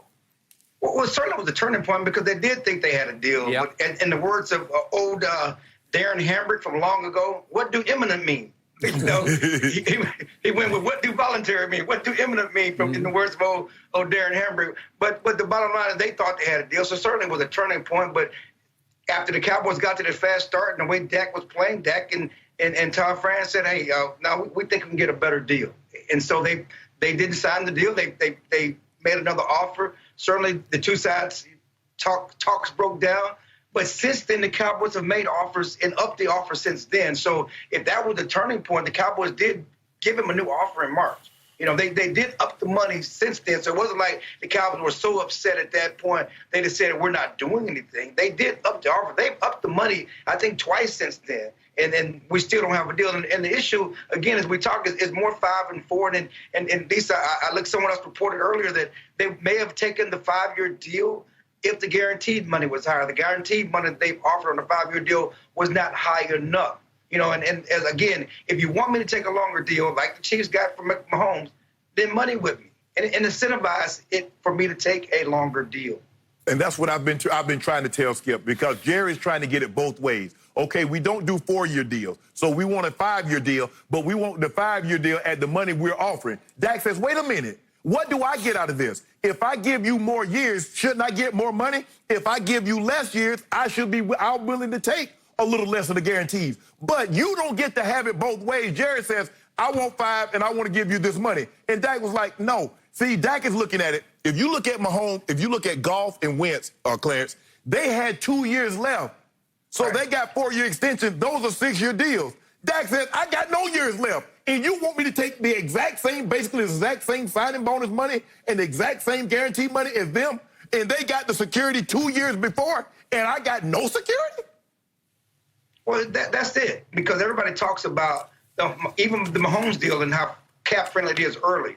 And you look at Wentz and Goff, and because they were first-round picks, right, they signed 5-year deals, and once they start negotiating, they did it with 2 years early. You know, and the Cowboys essentially tried to sign Dak after 3 years. They couldn't give him money before 3 years. And it was only in the last year of the deal before last season they could really sign it to a long-term deal. But that's just it, Shannon. You know, when you drafted low, you're always chasing money. The same thing with Kirk. When you drafted low, you're a 4th-round guy. They don't give you the benefit of the doubt. You have to fight for yours, and that's essentially the case because all the guys that drafted in the 1st round, they've been taken care of. But it's the guy that's in the 4th round, even though his stats and everything he's done on the field compare favorably or even better than Goff and Wentz, and you look at the numbers, he's the one fighting, and they got paid. So, Clarence, just lay this on the table for us, your best educated guess. Let's talk average annual salary. What do you believe the Cowboys have offered average annual, and what do you believe Dak and Todd France are demanding average annual salary? Well, I know the Cowboys, the last offer was a little more than $34 million, right? You know, more than $34 million, just under $35 million, and on a 5-year deal. You know, and that's what the average was. And again, the biggest thing on their, at least before Mahomes, let's say before Mahomes, I don't know what the deal is after Mahomes, but I mean, you got to do that because the market has changed significantly. But the biggest thing before Mahomes was the guaranteed money on that 5-year deal. You know, and I think that they would have come up and on the money and made him more than Russell Wilson at that time. But the biggest thing then was the guaranteed money. It wasn't necessarily the average annual salary. But now as we move forward, I mean, with what Mahomes has got and what you're getting next year on the franchise tag, I can't take less than 35, 36 million. Okay. And so, I know you talk 40. I don't think he's asking for 40. I don't think you don't? I mean, because that's the big X factor here. That's what nobody knows. No reporting on this. No one knows, but no one's, asking for 40. I don't think that anybody, listen, it kills me because people want to compare them. I don't think Dak is asking for Mahomes' money. And I don't think, and even before Mahomes got paid, if Dak would have been made the highest paid quarterback everybody knows that Mahomes would have surpassed him. I mean, that's what it is. We knew that, okay? And we knew that Watson was probably going to surpass him because that's how deals go. You know, the next guy gets the most money. You know, now that Mahomes jumped in front of Dak, I don't really think, you know, and listen, I'm not in Todd Francis' head. I don't think he's asking for 40 or 45 million or whatever the biggest money that Mahomes is getting. But certainly I look at the 37.7 next year that I'm guaranteed on the franchise tag. If not this year, that's going to be the baseline next year's deal. That's going to be the floor. Well, Clarence, I mean, it don't hurt to ask. I mean, I can ask. I mean, you go to your boss and, you know, I'm thinking about a raise. He might be feeling generous and said, okay, Clarence, you're right. You've been working hard. Got us some great stories. We're going to give you that raise. But I look at it now is that I don't see how Dak is going to want $200 million. That's going to be because Dak is looking at, are y'all trying to tell me I'm not half as good as Mahomes? So I'm not worth $200, $250 on a 5-year deal? So it's going to have to, and he's going to have to get 15, 20% more in guaranteed bonus than what Carson Wentz got. And Carson Wentz got about $67 million at the time of signing. So you're going to have to give Dak, before Dak even think about it, you're going to have to give him $80 million at the time of signing. Well, the bottom line is this. Yeah. The bottom line is this. It's opening up the Kirk Cousins scenario. And you look at the money going through next season after Cousins signed a new deal, he's going to make more money from 2016 through 2020 than any player in the NFL because he had those 2 franchise tags. And so that's why Dak is sitting pretty. He still has the leverage because he has the 2 franchise tags basically in his pocket. Either the Cowboys pay him $54 million on the 3rd year or they let him walk and there's millions. Either they sign him to a big money deal then or he goes somewhere else in free agency and gets big money. So Dak is in the catbird seat, so to speak. Catbird! Catbird! Clarence, I want to thank you for depressing me today. Thank you very much for all that information. It makes me unhappy. Problem, Clarence, we appreciate your insight. Maybe Skip, not so much, but he's hanging in. He's doing the best he can. We got a couple more hours before that deadline.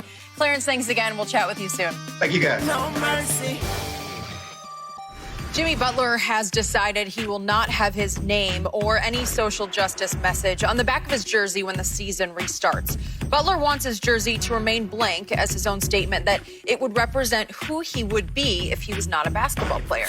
Shannon, how do you feel about this? Are you good with it? I like it. It's a very creative idea, Skip. Something that I really never thought of, but I like it. Skip, we see and we hear players when they retire from professional sports. When a guy says, I'm walking away from the game of football, he says, I'm hanging up the cleats. I'm putting away the pads. Or you hear a guy says basketball, the shorts and the gym shoes, Skip, I'm done. I'm hanging them up. Baseball, I'm putting the glove in the closet and the spikes are going away. But you never hear a black athlete says, I'm hanging up that black skin. Because you know what, Skip? He can't take that off. He can't retire from that. He can't. He'll always be that. And if somebody gets mad at LeBron James, makes $100 million a year in endorsement and salary, what do they call him, Skip? The same thing they call a black guy that's making $5 an hour. He's still an in. Yep. You see what I'm saying, Skip? So you can't outrun that. I don't care how much money you make. So I like Jimmy Butler saying, you know what? I'm just like the guys I'm fighting for. I'm just like the people I'm fighting for. They don't know their names. They don't need to know mine. I don't know what Jimmy is, 22. So I'm just 22. That's what I am. And that's what I want to be. I'm a blank slate. You know, Skip, Malcolm X, he went to Malcolm X, he said, because it represented the African name that he would never know, unknown entity.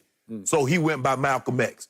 So for me, Skip, I like it. I like what Jimmy's doing. It's thought-provoking because I'm sure someone's going to ask, why you didn't put no name on your back?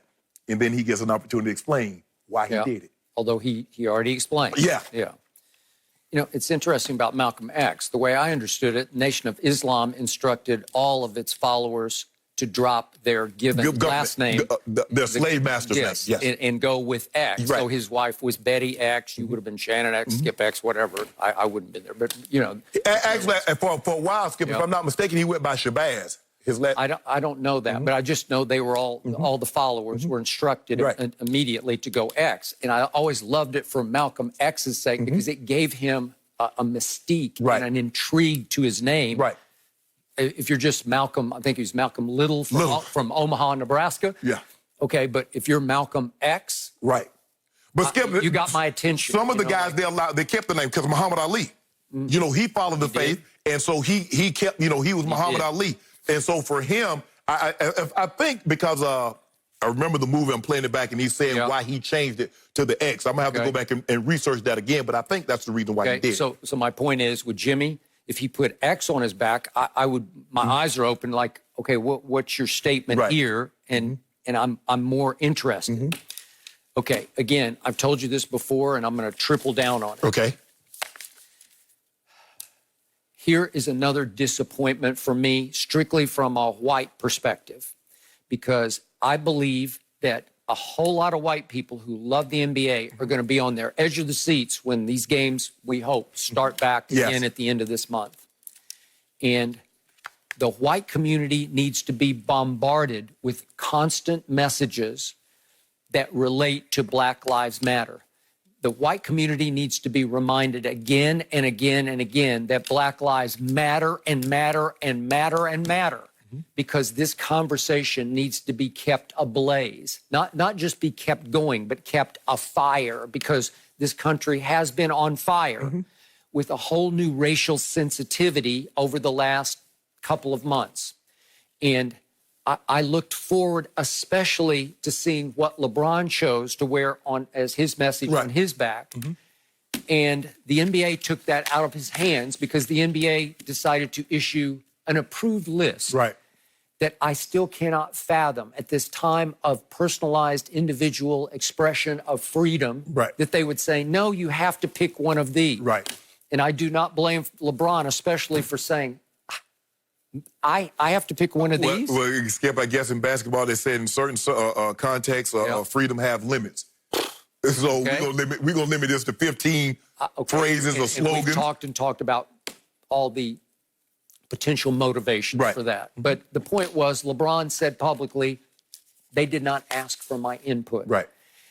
And he just said, okay, I'll go with my name on my back. He was basically saying, I'll go with nothing on my back. But of all people, of all champions for racial justice and versus racial injustice, that man I wanted to hear, because he's clever, he's creative. He would have come up with a slogan or an expression or a message that would have resonated. You know, and I know he would have.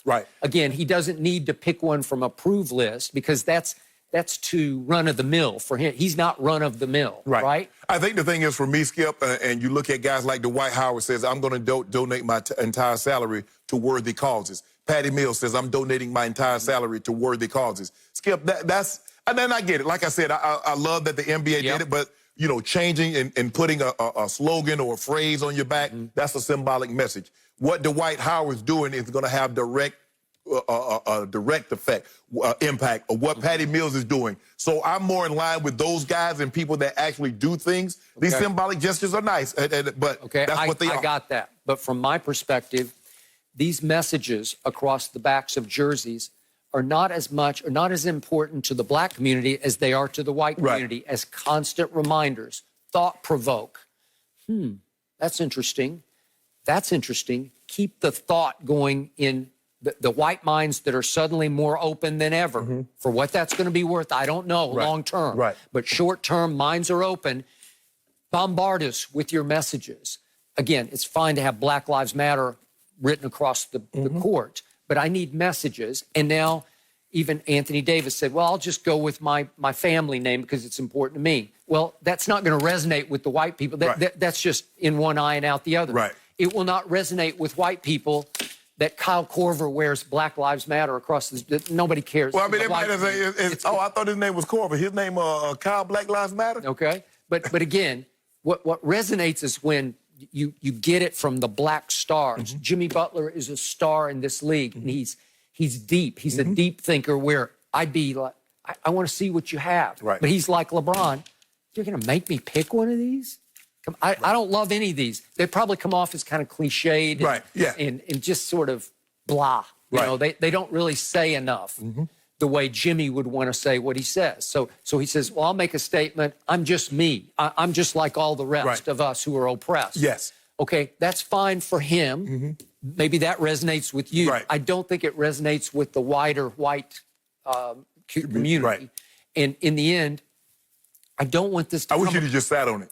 I wish he didn't say anything. It's like we have to see what my message is. Okay. So when he comes out there with just 22, they're like, Jimmy, you don't have a message. Well, I mean, you didn't even have your name. You don't have. You're right. You don't have a name on the back. So okay, that works. Yeah. So I wish he'd just sat on it, Skip, just sprung it on people. You know, sometimes you're like, you see an actor, they growing a look out, and then all of a sudden you see him like, what?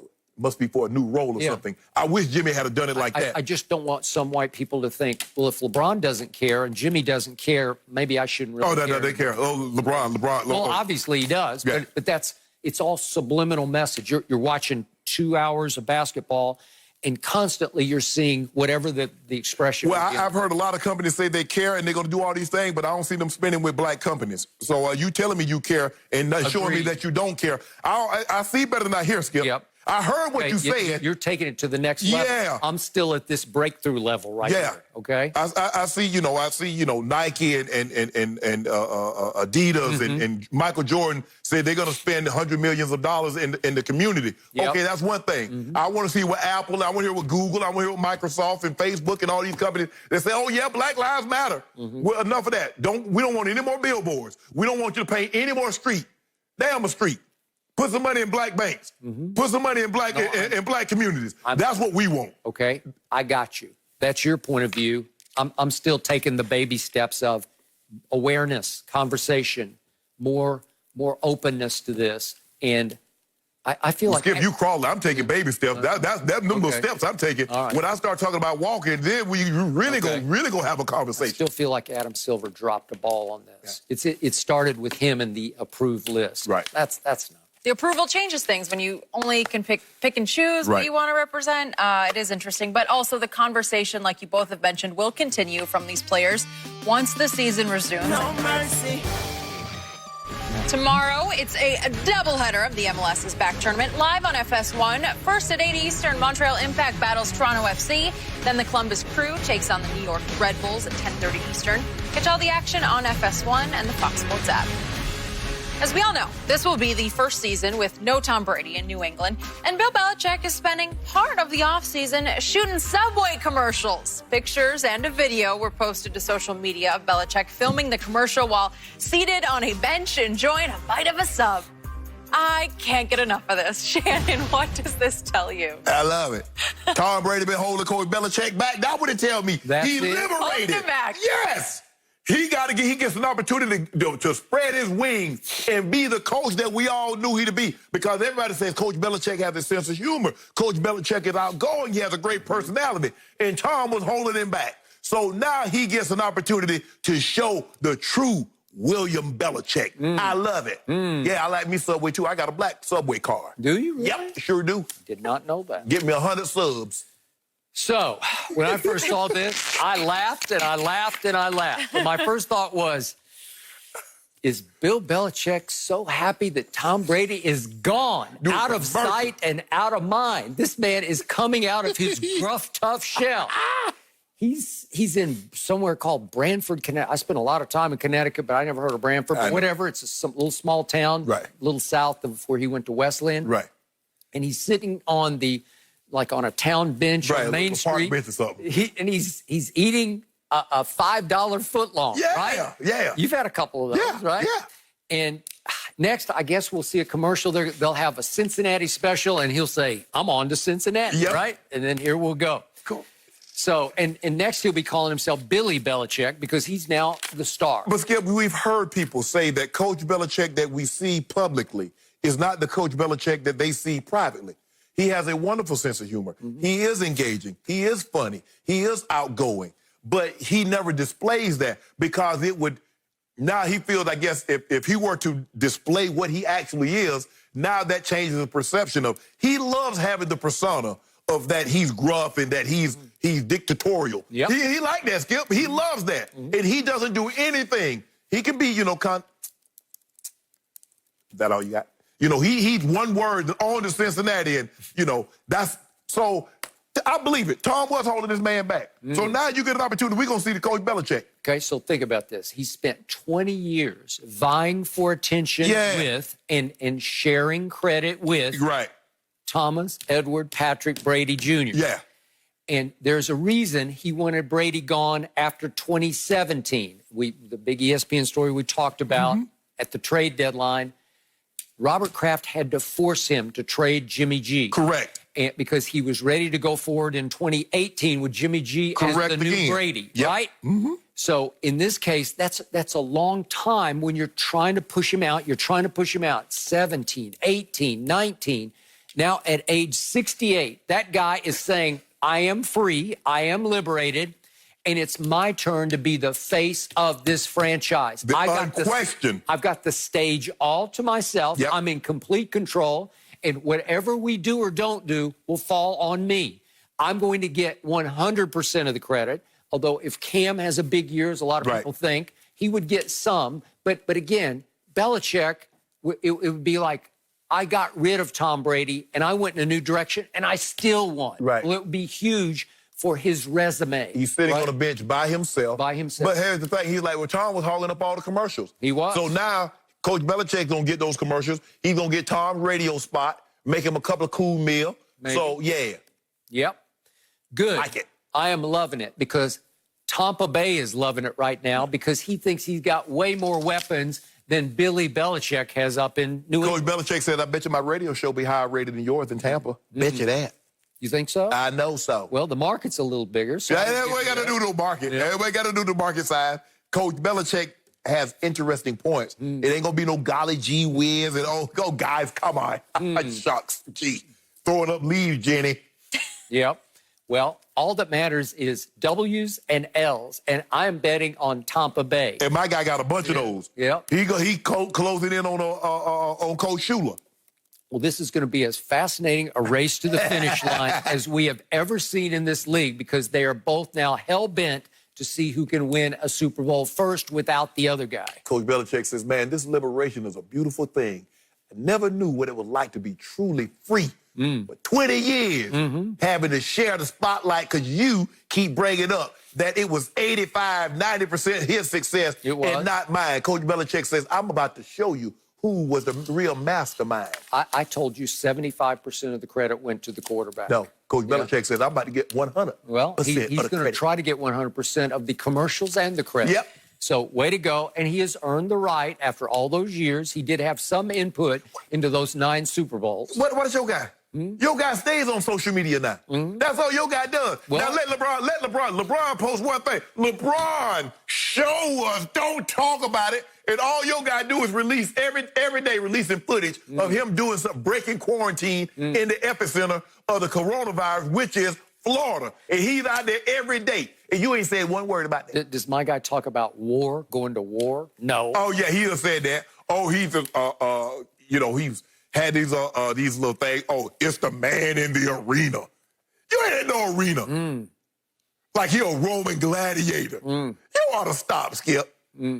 I don't say They'd have released the lines. He'd have been a Roman. They'd have released the lines. He'd have ran up in the stands. Clearly, Tom Brady loves his chances next year. And I think you are afraid of his chances because they are really good. I love New Orleans' chances in that division. Do you? And the Falcons. All I know is I have 5 cases of Diet Dew, which will go into my swimming pool. I'm going to dump the whole 5 cases into because I have a whole swimming pool of Diet Dew. I swim in it after every show.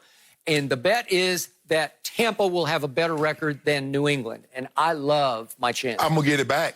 Yeah. Because when the Cowboys, when y'all do what y'all normally do, I get my 5 cases back. But before then, I'm going to be up because when LeBron does what he does, boom, that's another 5 right there. Win this MVP, whoop, another 5 there. Win the finals MVP. So I'll be straight. Really? Fortunately, Kawhi Leonard's going to take care of me on the basketball field. No, Kawhi ain't going to do nothing. No, I am. Unless LeBron turns him in on the snitch hotline. So what is he gonna have on the back of his? What is he gonna have on the back of his jersey? Kawhi? Show enough. What's he gonna have? I don't know. Probably nothing because he didn't ever say anything. I guess. I know we were joking about that meme, but it is so funny. LeBron saying, "Hey, I see Giannis, I see Kawhi. They're not wearing masks." Like it's so funny. No mercy.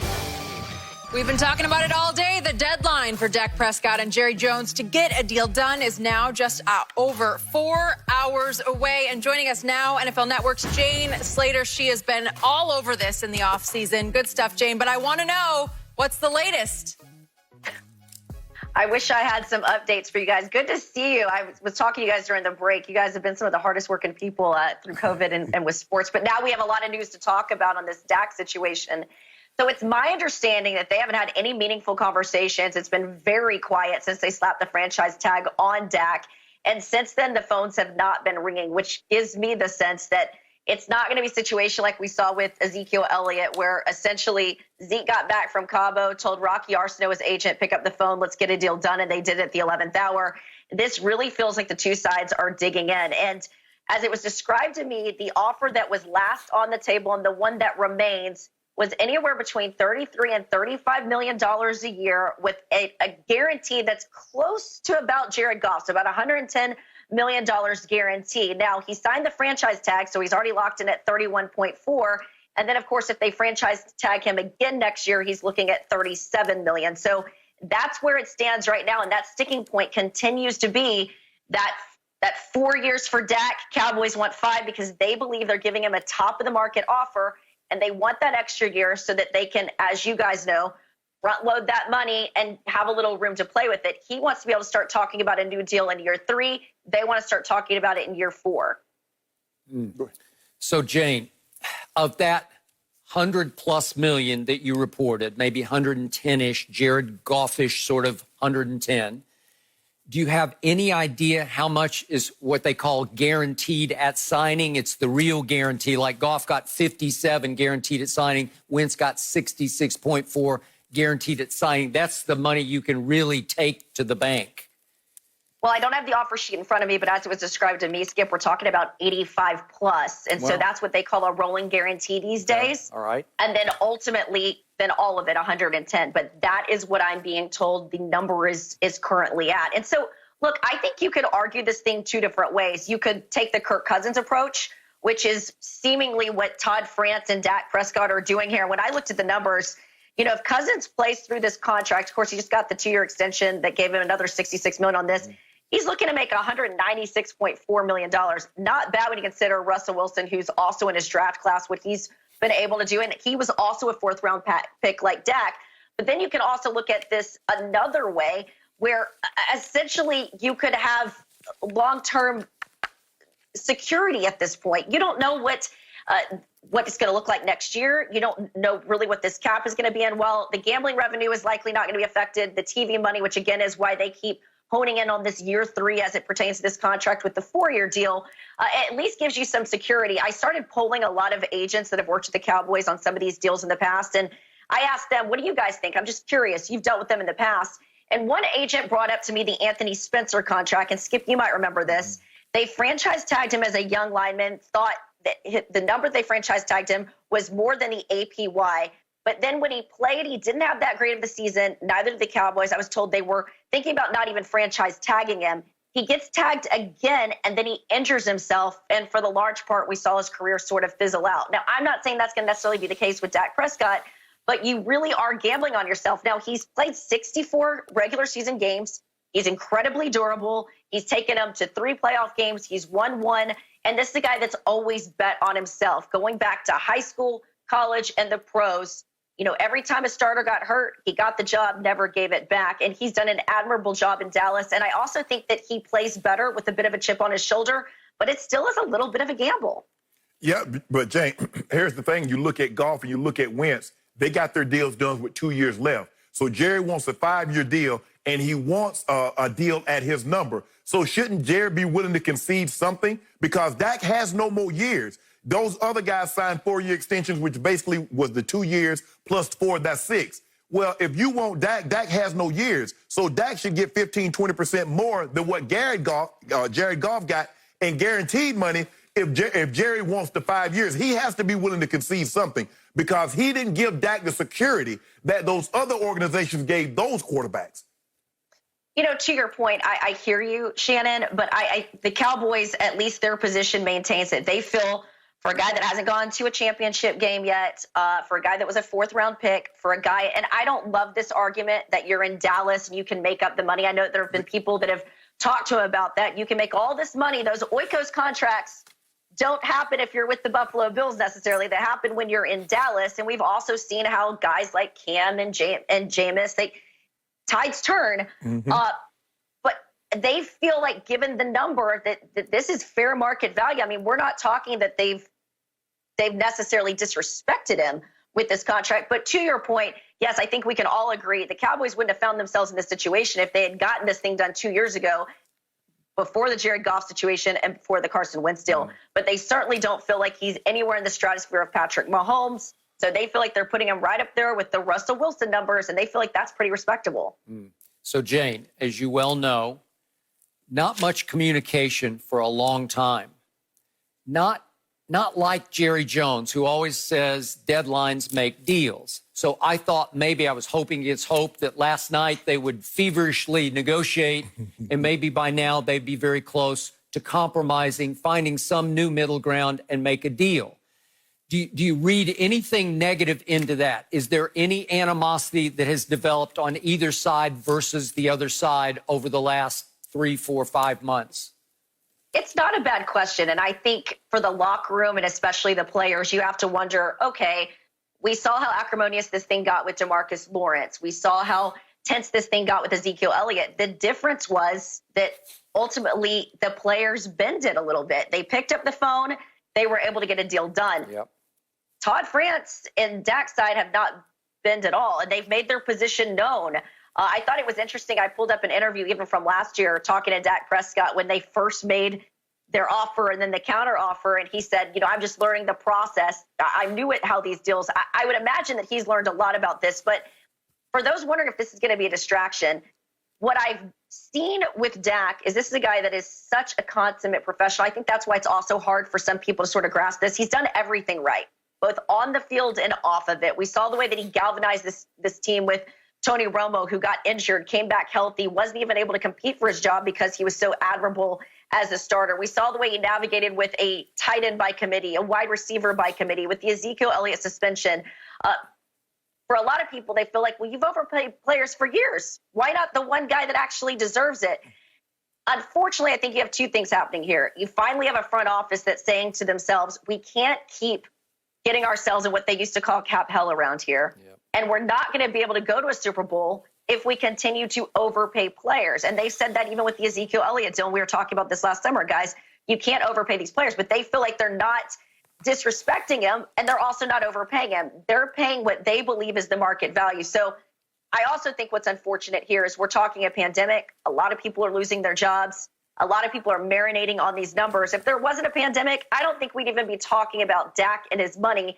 But people, unfortunately, are now creating this narrative that Dak is somehow greedy for not taking this deal. He's banking on himself. And you also have to consider this is a guy who made less than $5 million his first 4 years playing. $31.4 million is a lot of money for a guy like Dak, who also has advertising deals and insurance policy on the table, but again, is continuing to bank on himself and see if he can't get more money. No different than I think a lot of us would do if we were in a similar position. Jane, can I ask you a question? When Dak was making $400,000, $500,000 winning Rookie of the Year and going 13-3, did anybody in the Cowboy organization think he was underpaid? That's a great question. It's not one that I asked. I'm sure that they did feel that way, but I also would probably venture to guess that they feel like, hey, you were a fourth-round pick, and we literally said goodbye to our heir apparent, a guy that vacationed with the Jones family, that was like a son, and we have put you in this role. I bet if you ask Dak Prescott, well, he has always banked on himself. Do you see yourself in a position to make this sort of money 5 years later? I don't know if any of us analysts or if even Dak would have considered himself, but I don't think that's fair to even go down that road because he certainly has deserved the money that we're talking about, the way that he's played and what he's done for this organization. If you ask any of his teammates, they certainly want to see him as the franchise guy. See, the problem that I have, Jane, is that you keep mentioning every time a fourth-round pick, and that's how the Cowboys view him. If Dak Prescott was a first-round pick, we would not even have this discussion. They'd have gave Dak Prescott his money. If Dak Prescott was a first-round pick, if he was Jared Goff, Carson Wentz, and he had gone to two playoff games, if he was Rookie of the Year, this would not even be an issue. They still see him as that fourth-round pick. They are unsure. Don't let anybody tell you, I played the game, Skip covered the game. When they put that tag on you, they're saying, we're not sure. They didn't put the tag on Wentz. They didn't put the tag on Goff. They didn't put the tag on my homeboy.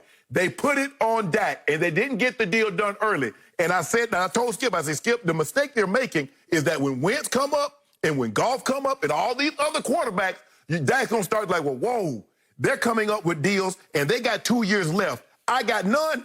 I'm not giving you a discount, Jerry, and that's what happened. But Shannon, something that I've always been told, even in my own line of work, your bosses typically see you how you come in as. And sometimes you have to go somewhere else for people to recognize your value. Now, I would hate to see him have to go somewhere like the Buffalo Bills for people to recognize Dak's value. Those of us that cover him, talking to his teammates, we know what his value is. And I believe that the Cowboys know what his value is, too. And again, this is not a disrespectful offer if you look at the numbers. And they have tried to get a deal done with him since last year. But they have maintained that they think that this is his market value, and this is, again, just shrewd business, both on the side of the agent and the players. But let's not get it twisted. Again, it's not like they're not offering him good money here either. But see, we're looking at it from our perspective, Jane. You know, that's great money for you and I. But when he looks at what Patrick Mahomes just got, he's looking at Deshaun Watson about to come behind him, and he's looking at Lamar Jackson. He's like 35. They're going to zoom past that. And here I am going to be looking at, I'm the next guy up. I take 35, and here comes Deshaun Watson he's about to get 40. Lamar Jackson, he plays well again. He's going to be in the 40s. And here I was the next guy up, and I took in the 30s. You can't, I tell people you have to look at it how the athlete and how professional athletes, $34 million to you and I, man, we'd have done signed that contract, Jane, last year. Oh, 100%. But I also think if he had taken them to an NFC championship game, we wouldn't even be having this conversation either. And as Jerry has pointed out, he doesn't get cramps writing checks. And he's pointed out that if you take him to the Super Bowl, he's got no problem opening up that pocketbook and paying whatever. And this could actually end up costing the Cowboys quite a bit of money if they keep doing this franchise tag. But here's what I will say. $31.4 million is what he's guaranteed to make regardless if he doesn't sign this franchise tag by 3 o'clock Central Time today. And the Cowboys, with a new coaching staff, get the opportunity to also evaluate if this is the quarterback that Mike McCarthy wants to move forward with in the future. This is a guy who wasn't there for the virtual offseason learning the terminology. And while I don't think that Dak's the type of guy that's going to struggle with that by any stretch of the means, it does give everybody sort of this opportunity to, one's making money, they've got low risk here, and everyone can go to their corners. So again, I've gone back and forth with this thing. I think you could argue two different ways. If the money was lower than what I'm being told it is, then I would say it's disrespectful. But the money it's top of the market money.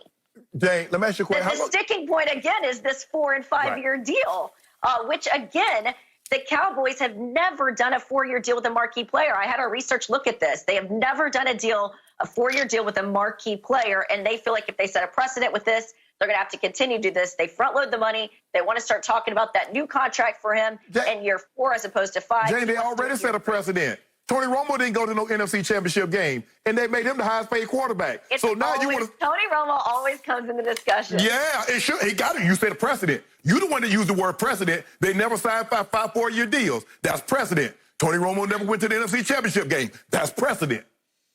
All right. I thought Skip actually had a really great point about the son theory. There is not the same relationship that we saw Tony Romo and Jerry with Dak, and I actually think that's a good thing. I think we realized how messy that got for them when they had to make tough decisions. Yep. Huh. Interesting. Thank you, Jane. Great stuff. Honestly, appreciate it. I'm going to be watching your social media to see if we have any movement later. Thank you for joining us. We will chat with you soon. No mercy. Ian Rappaport said that we will see Antonio Brown make a return to football in 2020 with an investigation from the league still pending. Rappaport said it could be about 6 to 8 games that AB could miss due to suspension. So, Shannon, do you see him playing at all? I can see it, Skip. I think 6 to 8 games, that seems about what we thought he would get. I think Antonio needs to go to a team, Skip, that has strong veteran presence, that's in contention. But if you're a team that's not in contention, I don't even know why you would sign him, considering you're probably going to have younger players that are easily influenced. And so you don't want AB. So I can see him going to a team, maybe someone like Seattle, that seems to be they're going to be in contention. I see him working out with Russ. So I can see it actually happening. Man, it's still hard to see he's going to get cleared at all because so much continues to hang over his head legally. But maybe 8 games and then 8 more to play somewhere. And I would not rule out Tampa Bay's team. No. I just think he still loves Brady. They keep in touch. And if you put AB in that slot for that offense, BA knows too much. Maybe someone that didn't know, but Okay, BA knows. but Tom knows more. Didn't know, AB didn't know. That is it for Undisputed, guys. Good stuff today. We're going to be back same time tomorrow morning. Heard us next with Dak Day. We'll see what happens. Have a good one, guys.